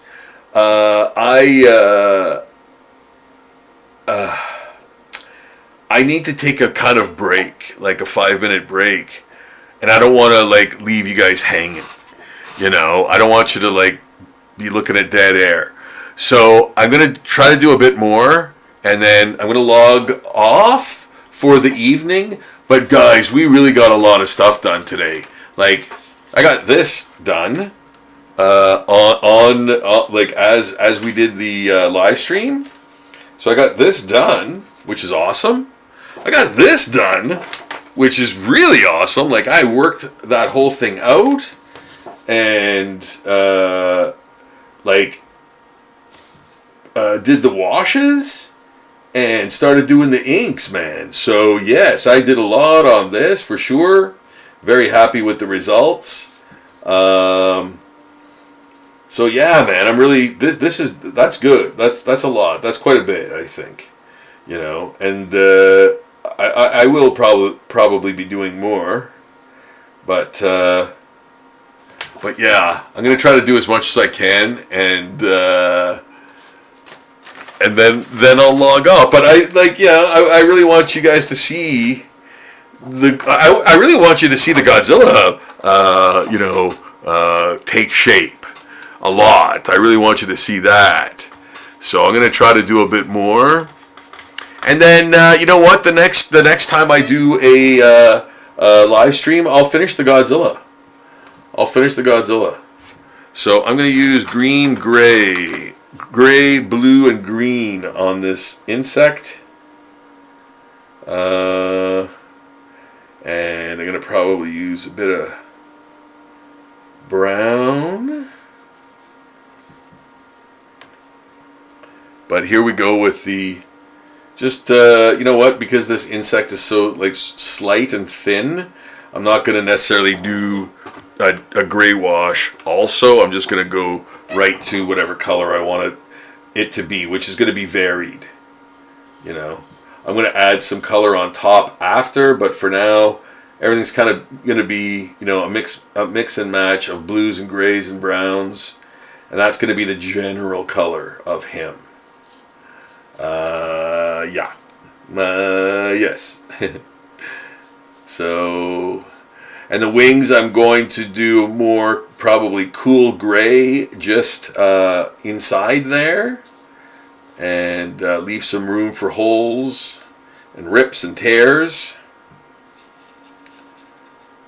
in the wings. But these are the legs. I'm still doing okay there. Yeah. So I might, I guess I'll, you know what, I'm going to reload and do these little strings of stuff coming off of them. Webbing or rot or something. I'll determine better when I ink what these things are on him, or kind of drooping off of him, melting off of him. But yeah, this is, you know, more or less painted. I'm going to use a little bit more blue under here, a little darker blue to help that recede a bit, and this leg too, because this leg is coming forward. I'm going to actually put a bit of blue underneath there. There we go. Yes. Yeah. Then a little bit of gray on the wings, adding some areas of rip and tearedness in there and in there, and these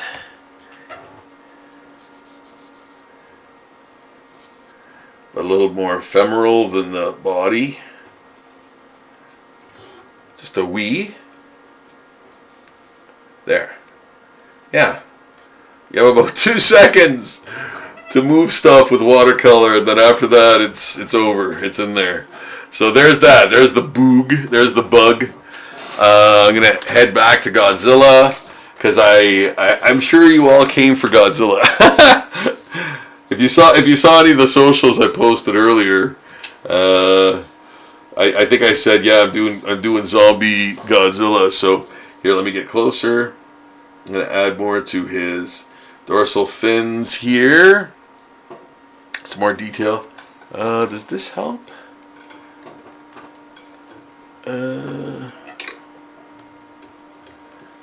Maybe this is good, eh? Is that okay? Let me see. I'm gonna try to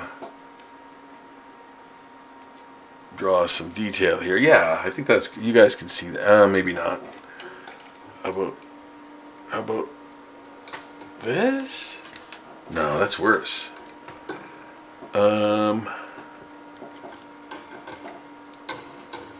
How about this? Let me see. Okay, you know what? I need a better pen here. I'm going to use my number 2.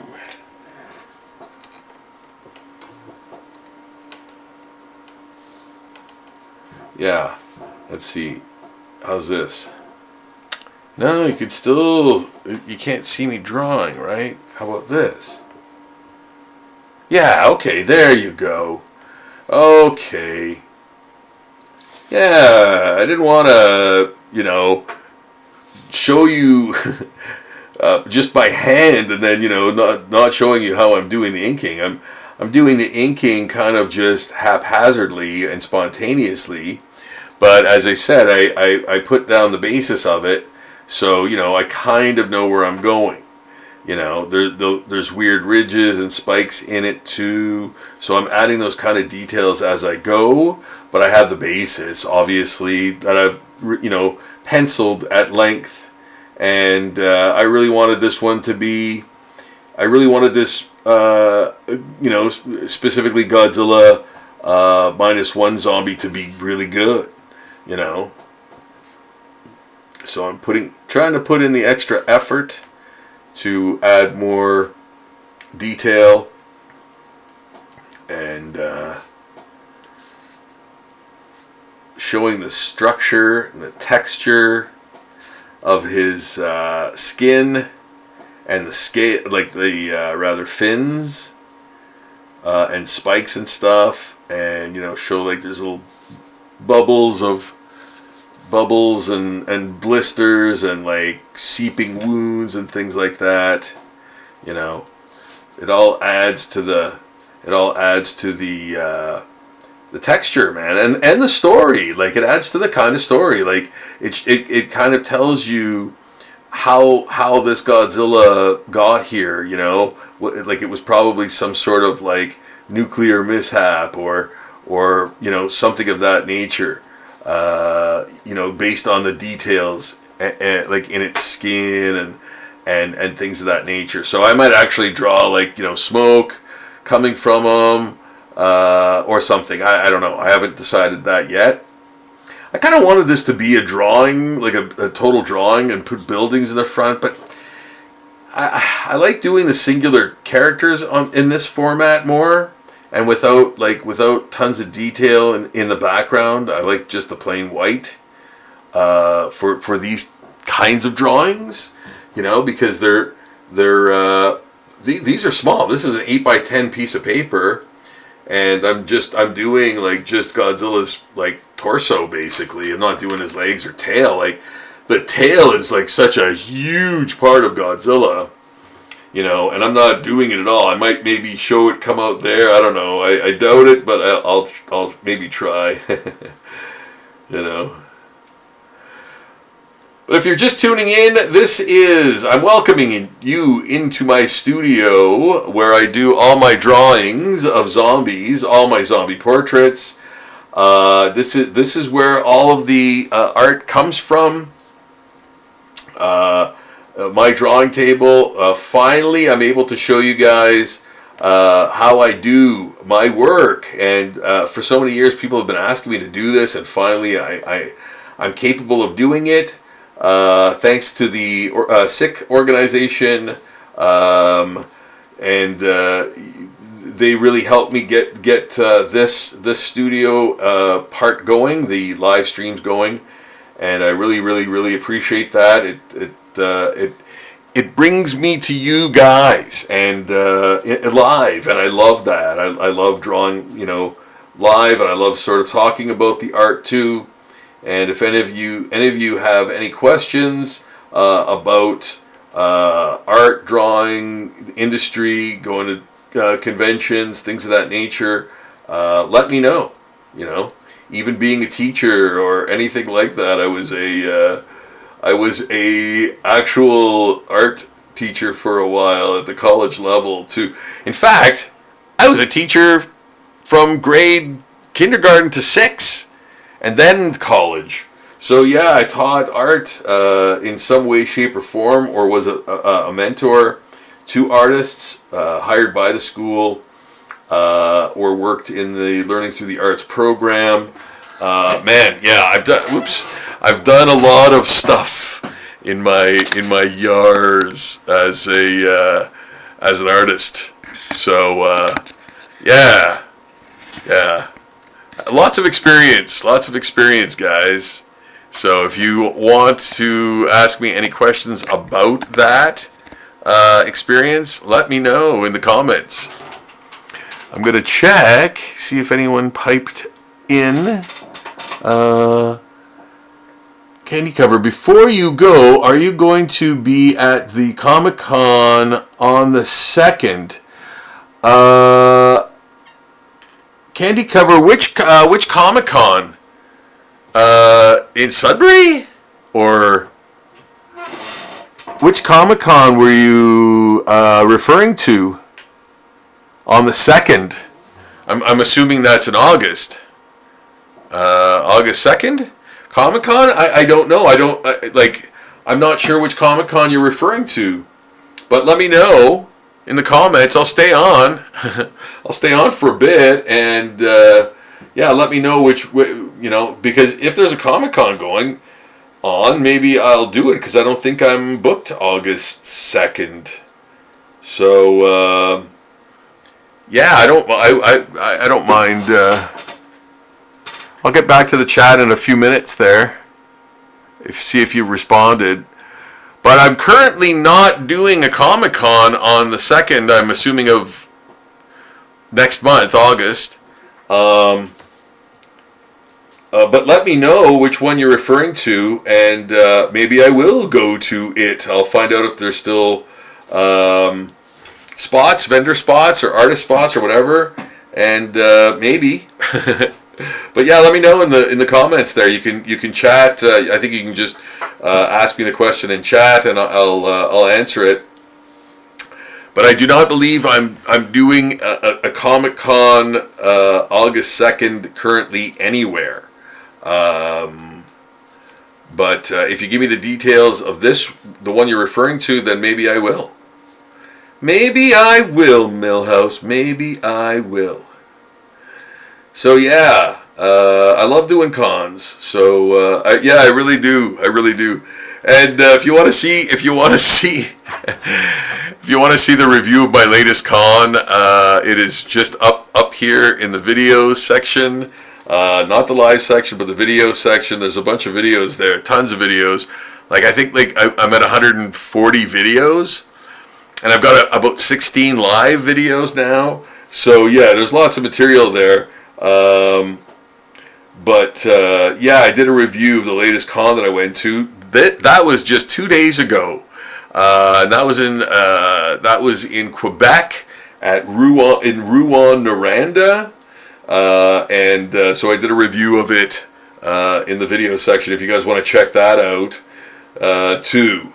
So yeah, and if you want to see where all the zombie art goes to, all the zombie art that I do here, and basically all the art that I do, period, anywhere, ends up going on to the Patreon page, the Zombie Daily page. So you're gonna be guaranteed a new zombie drawing or painting on there every day. But you'll also be privy to many, many, many, many, many other drawings there, like celebrity drawings, nature art, and many other things too. Straight up drawings, of various things, pets, people, all kinds of stuff. So yeah, check that out, man. And if you like Godzilla, and I know you do, type Godzilla into the search bar on Zombie Daily, and you will be thrilled with the results. Trust me. So many different versions of Godzilla, so many different versions of drawings of Godzilla, and other kaiju, even ones I made up. Yeah, man. Yeah, so check that out for some entertainment. I'm going to be posting the 1100th Zombie Pinup Diva this Halloween, so make that an event too for Halloween. You can go to Zombie Daily on my Patreon and gather around as I post Zombie Pinup Diva number 1100, and then you can go and see all the rest of them on the Patreon page there too.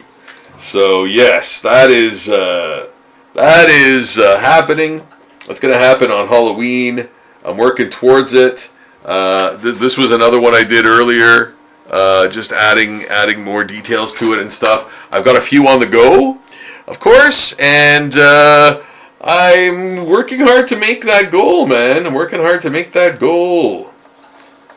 That goal. So this weekend, Saturday, I believe it is the 19th, I will be at the Crusoe Club at Gaia's Graveyard, at the Gaia's Graveyard event. It is a Witches and Weirdos joint. They are putting it on, so of course I'm going to be there. They are wonderful folks, and they put on a great event. They put on great events always, which is really refreshing. That's so awesome. So yes, that is going to be at the Crusoe Club this coming Saturday. I will be there.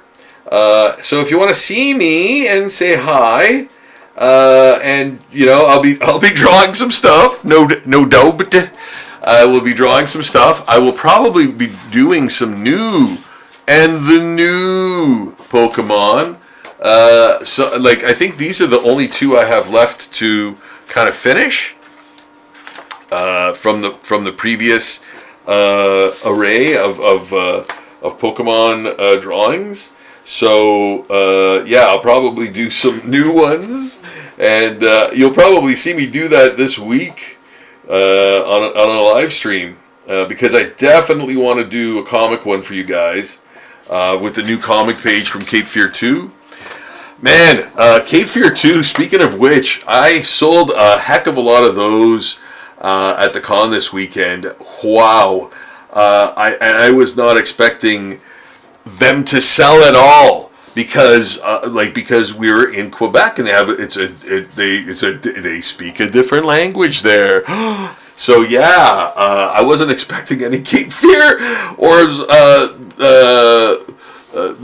zombie handbooks to sell at all. I didn't expect the books to sell at all. I put them out, but I'm like, that you know what? I shouldn't even put them out, because no one's gonna buy them, right? No one's gonna even want to buy them, or.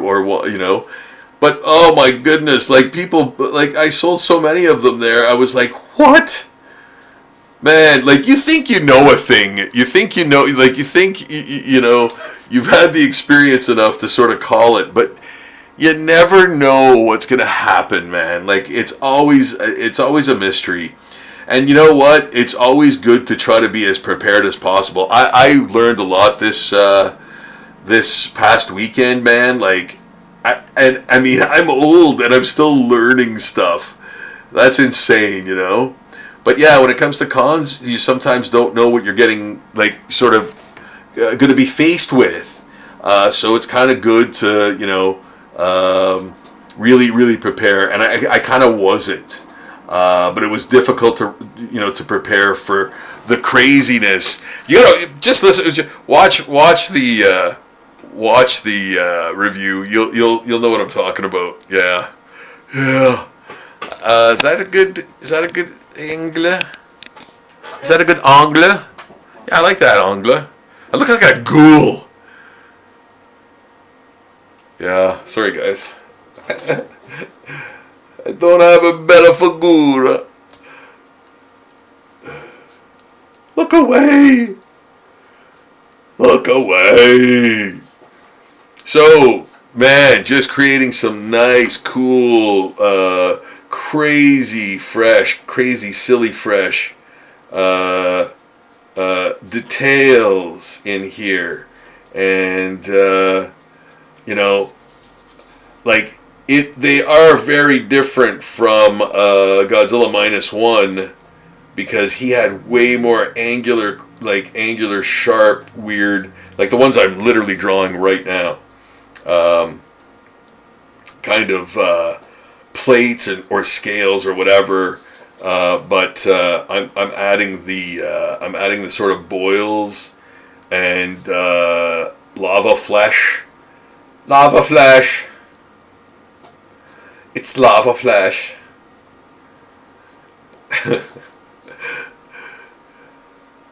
Yes.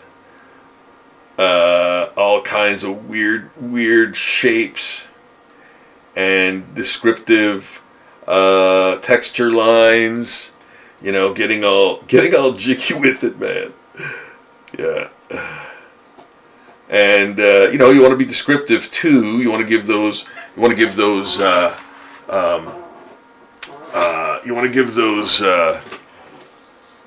Protrusions and abrasions and boils and things. You want to give them form, too, right? You want to give them form, so you're going to add little shadows here and there. You're going to add little pock mark sort of holes in there, and kind of do it on the fly and do it spontaneously, but at the same time, keeping the motif or the backstory and other elements in mind, right? So you can sort of remember what the circumstances were that changed this Godzilla Minus One into a zombie. How did that happen? Maybe they used an atomic bomb on him, and or some other technology bomb, a gamma bomb or something, and they killed Godzilla, but instead created this utter atrocity, that's even worse.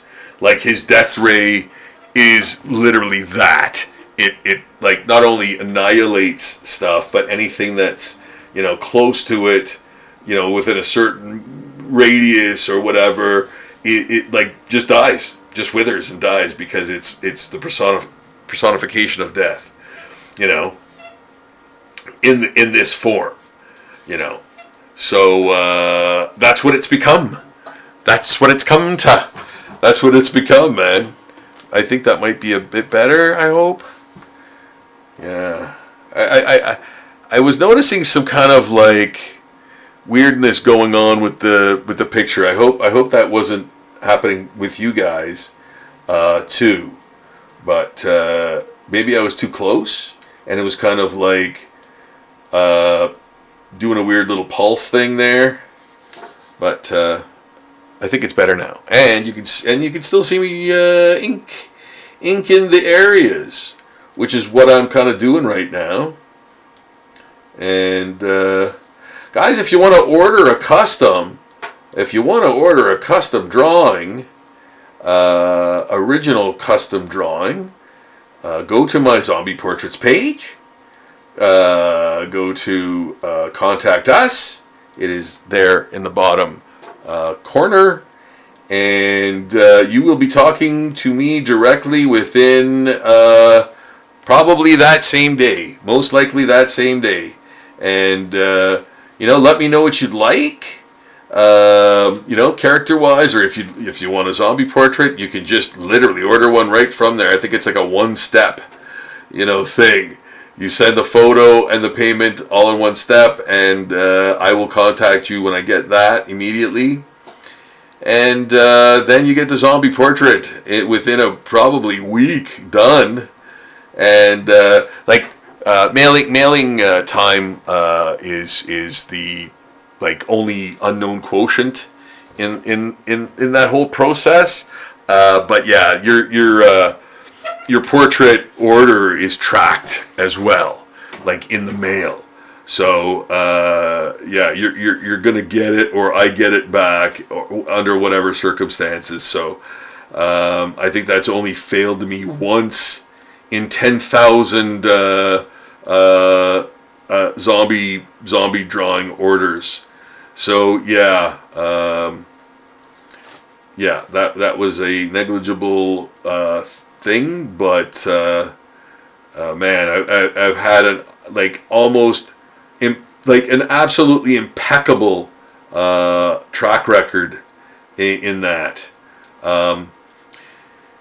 There was one other time when a person's zombie portrait got wet in the mail, through the bubble pack. So your portrait is mailed flat in bubble envelope with a very sturdy type of foam core board. So it's it's gonna resist, and the thing I put the service I put it in, I got really tight with the postal workers at the post office I went to. Man, they told me all the little sort of tricks once they kind of realized, and we were talking about what I do, right, and what I'm sending. They told me all about the little tricks that make sending what I send to people more foolproof, that they're going to get the item in the mail in perfect condition. So I really leaned into that too, because that was the one thing I was always worried about. Once it's in the mail, it's totally out of my hands and I'm sweating it. You know what I mean? But I've never had reason to. You know what I mean? Except for once, where it was and then the one person that their order got wet in the mail, and one of the rare times I out and out redid it, but that is gonna be that's a rare thing, because man, I take every single precaution, and I think the package is insured for $100 anyway. But the thing is, I think they have to set the claim, but I would help, obviously, right? But man, again, that the track record I've had is unbelievable. It's so good, and I just mailed stuff out recently. Everything to this day has gone so smoothly, and I'm very happy about that. And it was just more of my neurosis. Because, it's a thing that you did, and you wanted to get there safe, and all of that stuff, right? So I would always, that's the always part that I would worry about, but I never had to. So, yeah. So get yourself a zombie portrait. Yeah, though, get yourself a zombie portrait, or get one for someone that you love and that that would love a zombie portrait, man. Anyone that's into zombies or horror or anything like that, that is almost the perfect gift. It's super personal. It's original art, hand drawn by a dude who's been doing it for, next year will be 20 years. So yes, man, And I've done other things. I've worked for the Walking Dead show. I worked for the Talking Dead show. Maybe lesser known, but still, people know of the Talking Dead too. I don't know when that stopped being a thing, but Chris Hardwick there, and Yeah, man. Like I'm a professional by all intents and standards, right? So you're getting some very, I've been doing this for very long time with passion. So you're gonna get a very very well done, detailed, well worth the money spent product, or I don't want to call it a product. That's awful. Item. How about that? Yeah. Use your words. Use your words. I used my words to get out of that one. Yeah, man. So zombie portraits are always going to be cool for anyone wanting that for a even wedding gift. Oh man, I've done so many weddings. I love doing weddings because usually the photos are so good. The wedding photos are so good. They're easy to work with, right? So, but no, most people take good photos now too with their phones and stuff. So yeah, for the majority of the photos I get are good. But yeah, man, like obviously the portrait is going to be based on that photo. So the better the photo, the better I can create that zombie portrait. So I always say send me the best photo you have, or a couple of the best photos you have, and I'll try to pick the best one. Or it may help me to extrapolate some of the features somewhat. I don't like doing that because we have the technology, man. We have the technology. I shouldn't have to do that, and it's just better having the whole image in focus, and without too much like weird lighting and stuff like that. Just a straight up pick, works the best. And I work from directly from that photo. So the better the photo, the better the zombie portrait, of course. Y'all know. Yeah. It's kind of all the same in the sense that I'm drawing from life, right? I'm doing life drawing essentially, and having a better subject allows you to draw that thing better, right? So, unless I'm doing like straight up cartooning or whatever art without reference, monsters. Can kind of in doing monsters and stuff, you can kind of get away with like all sorts of shenanigans, right? Because what's a monster? A monster is what you make it, right? So you can get away with anything and everything, hooves and scales, boils and feathers, like you name it, man. Add that to the mix for some crazy times, man. Yeah. And you can stylize that. You can if you make it realistic or make it moody, it might have more of a kick because it's so abstract. Seeing the abstract in a realistic way is like unsettling. As well it should be, right? Because of its very nature. Yeah. So how you depict the art, the style and the mood and all that really helps to sell the story. Art tells a story. That's kind of what it does. It's a message. It's a story. It's communication. Like it's communication.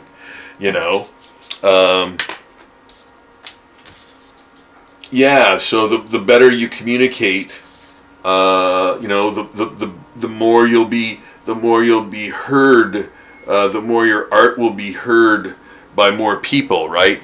Like you're trying to reach your fellow humans, right?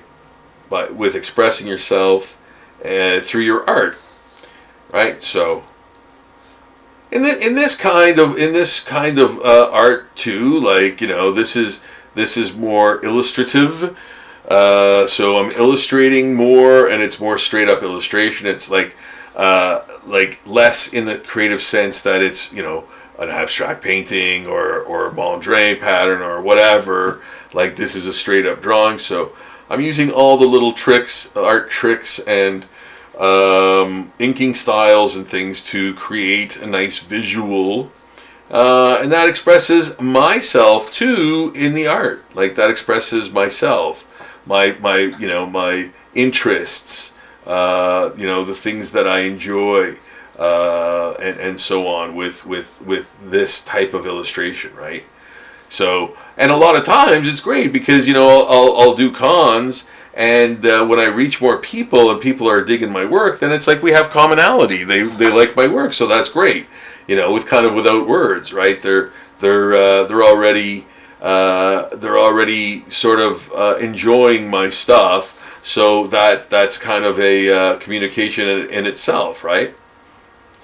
So yeah, with art you communicate. Like you really, and you can reach people and like have people understand your point of view too, or, and things, and tell straight up stories, man. Like, do comics. Comics are really important. Comics are a really important like artistic voice. There's nothing like that. There's nothing else like that.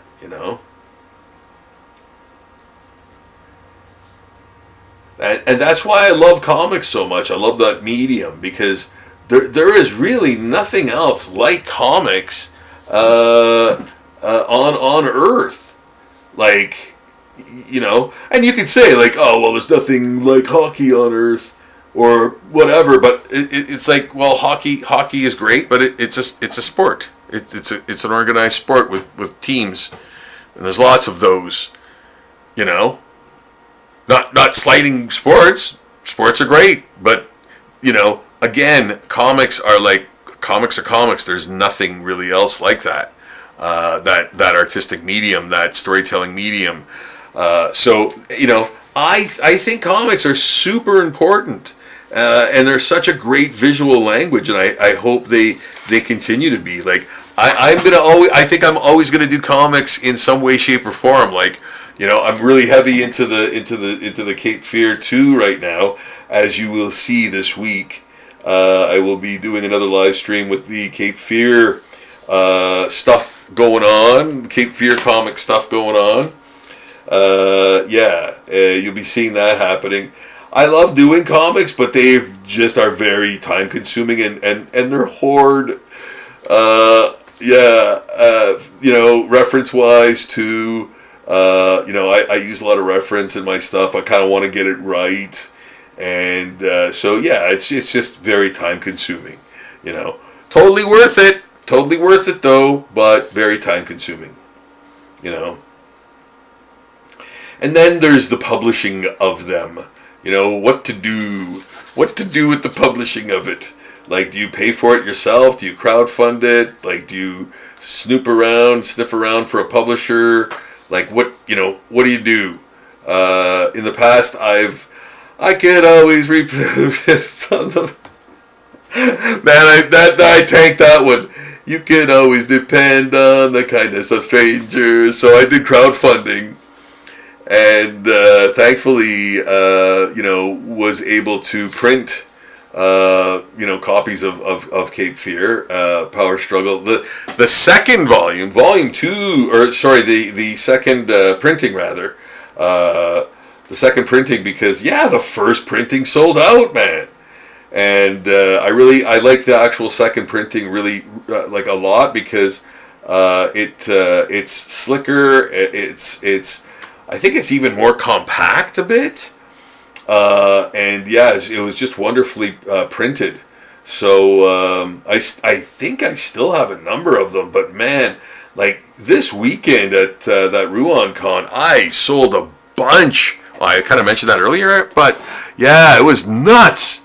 I couldn't believe it, and I thought it would sell none. Candy cover. The voice actress of Storm from the X-Men cartoon will be there. Before you go. Oh, but where? But which one? But which one? The voice actress of Storm from the X-Men cartoon will be there. I am doing a con in August, but I think it's Anime Con, and I think it is I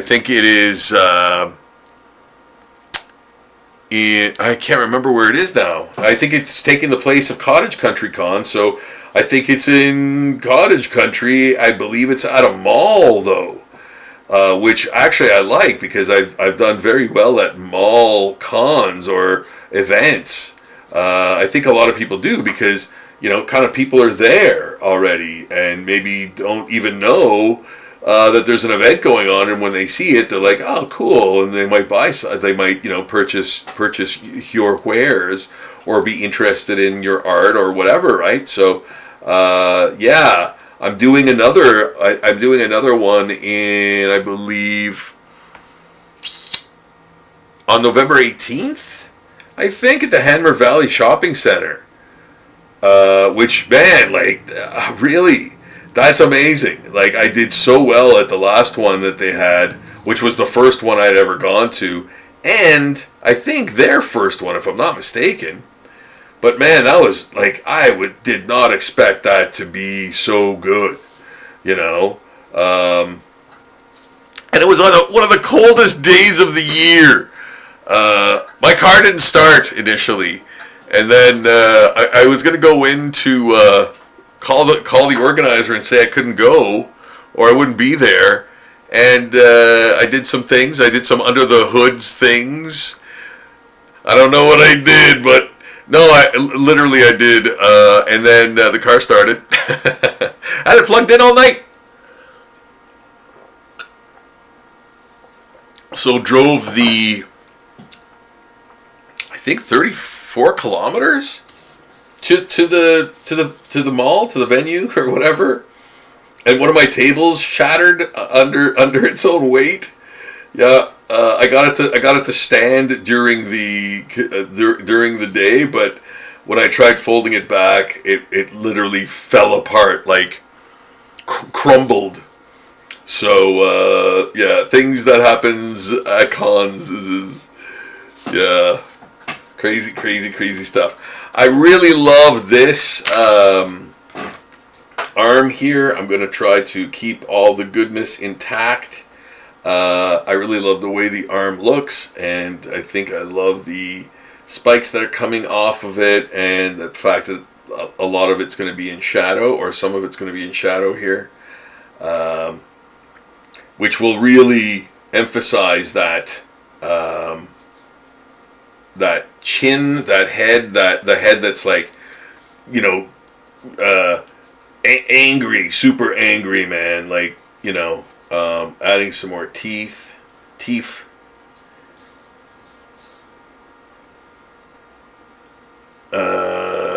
Yeah, almost dinosaur-ish, skeletal. Lots of crazy teeth, man. Mutating, like continuing to mutate, yeah. there,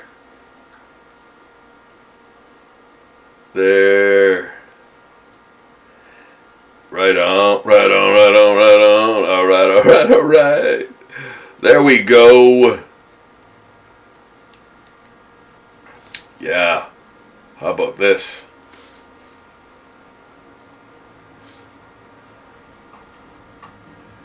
That nose part is sort of like just falling into nothingness because there's no flesh there anymore. Adding the gums, and more teeth splayed out. Just making him look more terrifying, like monstrous, like, evil, mutated, angry, like maybe even in agony or something, like something awful. Not sure if he could feel pain at this point, because he definitely is a zombie, but maybe some sort of otherworldly anger, manifesting in his mutation. Show that tongue in there. Yeah. There. Ha. Ha ha ha. Yeah. Huh? Well, those are kind of words. Yeah, there we go, guys. What do you think? What do you think of the progress there? We got some nice details going on in there. Woo! Oh, and it's far from over. It's far from over, chickadees. It's far from over, man. There's gonna be more. There'll be some crazy fresh, silly fresh details going on to describe more of this creature, Godzilla Minus One, Godzilla Minus Z. He is a zombie, and man, I'm digging this. I really hope you guys have been enjoying this drawing so far. Pretty much started from scratch. Had just the vaguest sketch done, primarily because I do that at another computer that's that I can kind of get in front of more, and so I use that computer to do my reference drawing, and then take it down here and embellish it, bring it to more complete pencils, and then starting the inking or the wash, inking, and whatever process. If I'm doing the pinups, or if I'm doing black and white art, I'm primarily that's the final stage, is the inking. So after I've got really comprehensive pencils down, which you've kind of seen many times on the live feeds, then the inking takes place for the black and white stuff. For the color stuff, after the comprehensive pencils are done, the washes go on, and primarily a gray wash to start, and then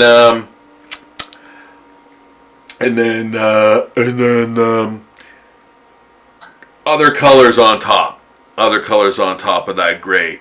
That gray creates that kind of dingy, zombie, dirty depth that's kind of prevalent in zombies. You don't stay clean when you're eating flesh, man, and you're out in the wilderness, in the bush, walking the streets, whatever.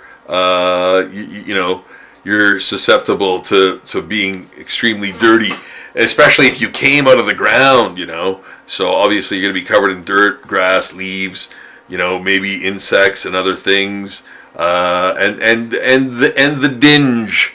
You're going to have dinge. You're going to be dingy, man. So for me, with the zombie stuff, always, or mostly, almost always, the gray wash goes on first. Yeah. And looks like I miscalculated the fingers here, because I have 1, 2, 3. Oh no, I have 4 on each. Why did that look like I had an extra one? I'm shorting out, man. I don't know why I thought I had 4, an extra finger on this hand, but I don't. It's hot. Yeah.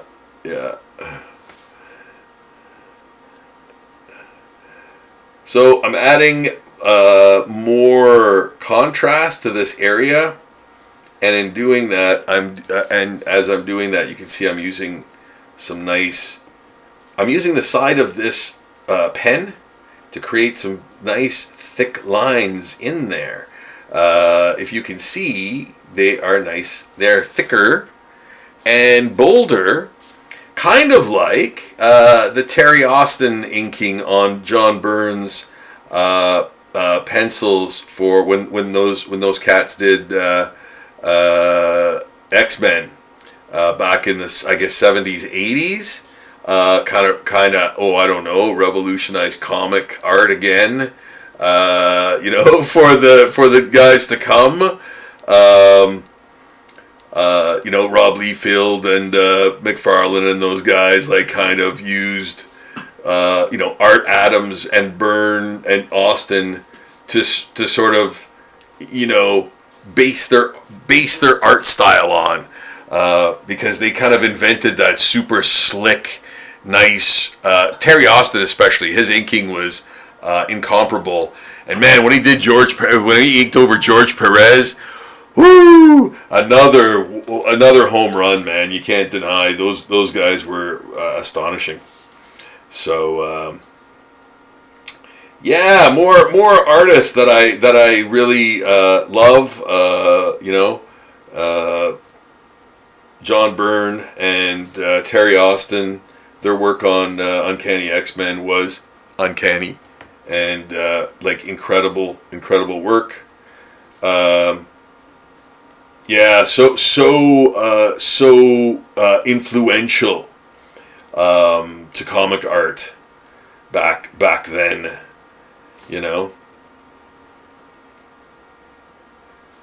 Yeah. And here we've got, I'm inking Godzilla. Zombie Minus One Godzilla, for that matter. Yeah. There we go. And I'm going to put a little bit of number 2. I'm going to put a little bit of number 2 in there. I'm just going to put a little bit of more buttery cross-hatching line in there. Soften it up a little bit. Because the harder lines I put down in this area here. The thicker, harder lines, and this is more of a shadow or shade there, yeah. And I'm not finished. There's more that will go there. In fact, I think what I'm gonna do is actually even use this. Is this blue? Yes, it is. I'm going to use this blue in there that will go over the black to give it that sort of blue tinge, glow almost, but also giving it, helping it to recede slightly. And you don't really see it. I'm going to soften it up even with my finger there, softening it up. And you're not really going to see it. It's going to be almost imperceptible. But there, so more mouth details, just again very expressive, almost gestural lines in there, because it's his tongue is moving and his mouth is opening, so you're kind of creating directional lines in there. Yeah. Put some more little teeth here and there. The outlines of teeth. Yeah! There we go! Look at it! Hey, Godzilla Minus One Zombie is almost done. There's a lot to do, but man, we really got a head start on it tonight from scratch. I hope you guys enjoyed the live stream. I'm gonna have to legit call it a night, man, because I'm spent. I just did a huge con this weekend, and if you want to see the review for the con, check it out. It's in the video section. I'm gonna just check my chat one more, Tim. See if anybody. Okay. Okay. Yeah, I want to find out about that con. Who said it again?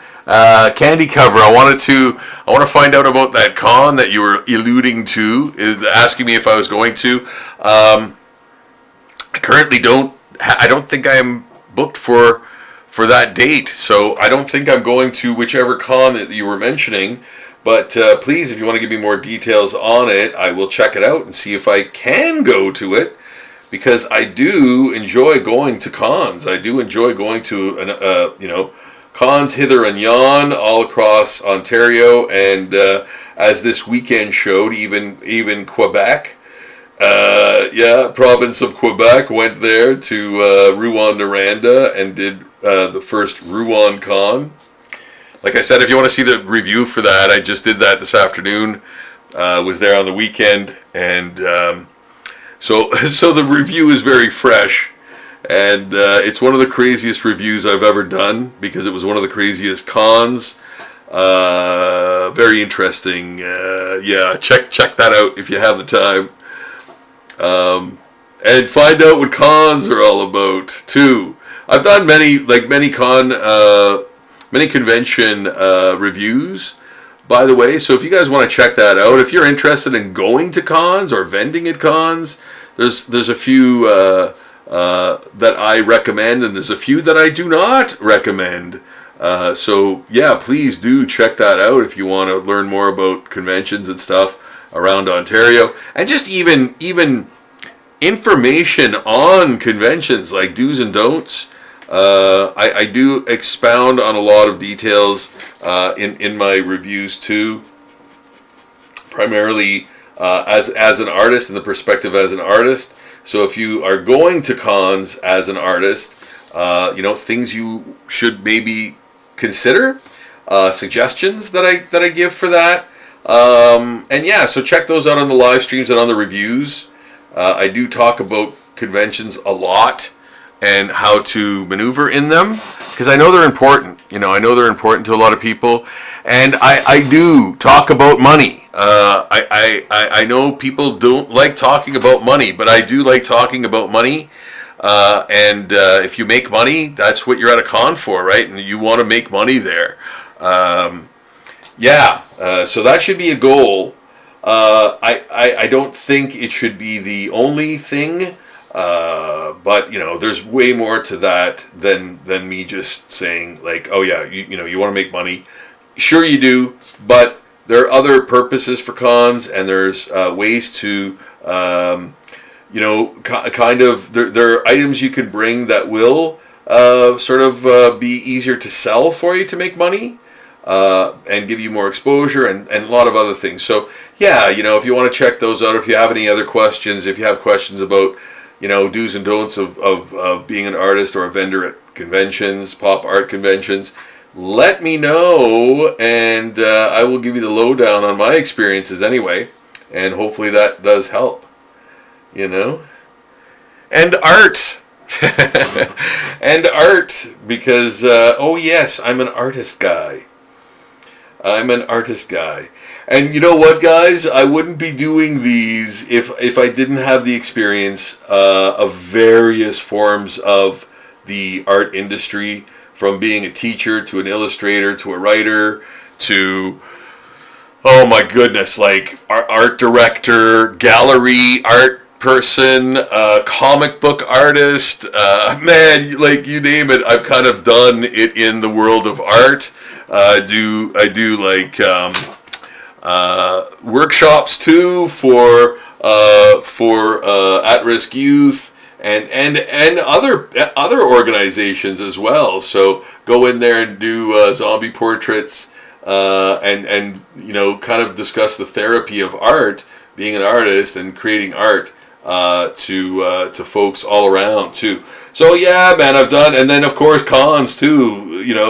I've been all around the con circuit, at least in Ontario mostly, but for years, and yeah, man, I've got a lot of sort of experience under my belt, so I'm really happy to help if you think that I can. If you think that I can answer questions that you might have about the industry or whatever, I would like to help you. Yeah. You know, if I can. If I can. So, look at this, eh? What do you think, guys? Yeah, it's getting there. It's very much getting there. I really like it. I think it won't be too long until it's done. I think that there's still some stuff to add. I'm going to add some shade and tone in there too. But boy, that is almost finished. And look at what we did. We did this in just under 3 hours, I think. Yeah, with amongst other things, like I finished a Pokemon too. I painted the insect that got painted and further penciled. So that's good. Got this guy done. So got that guy done. And boy, I also did more pencils on this zombie pinup drawing. So wow, yeah, got a lot done, guys. Thanks so much for watching. I hope you enjoyed the live stream. I hope you subscribe to the channel, guys. It will help me get into that higher echelon of rarefied air where the algorithms favor my stuff, and it would be wonderful because you know what? I'm trying to get more people's eyes on my work and entertain more folks with some nice traditional pop art from pop culture. So. In the meantime, I am going to, oh my goodness, I'm going to let you guys go, and in a good way, so that you can resolve the evening for its wonders. And thank you for watching. Please subscribe to the channel, like the video, tell your friends, share the video, and I will see you the next time. I'm going to try to do these. I'm going to try to do these as often as possible, but I will definitely notify you on my socials. So in the meantime,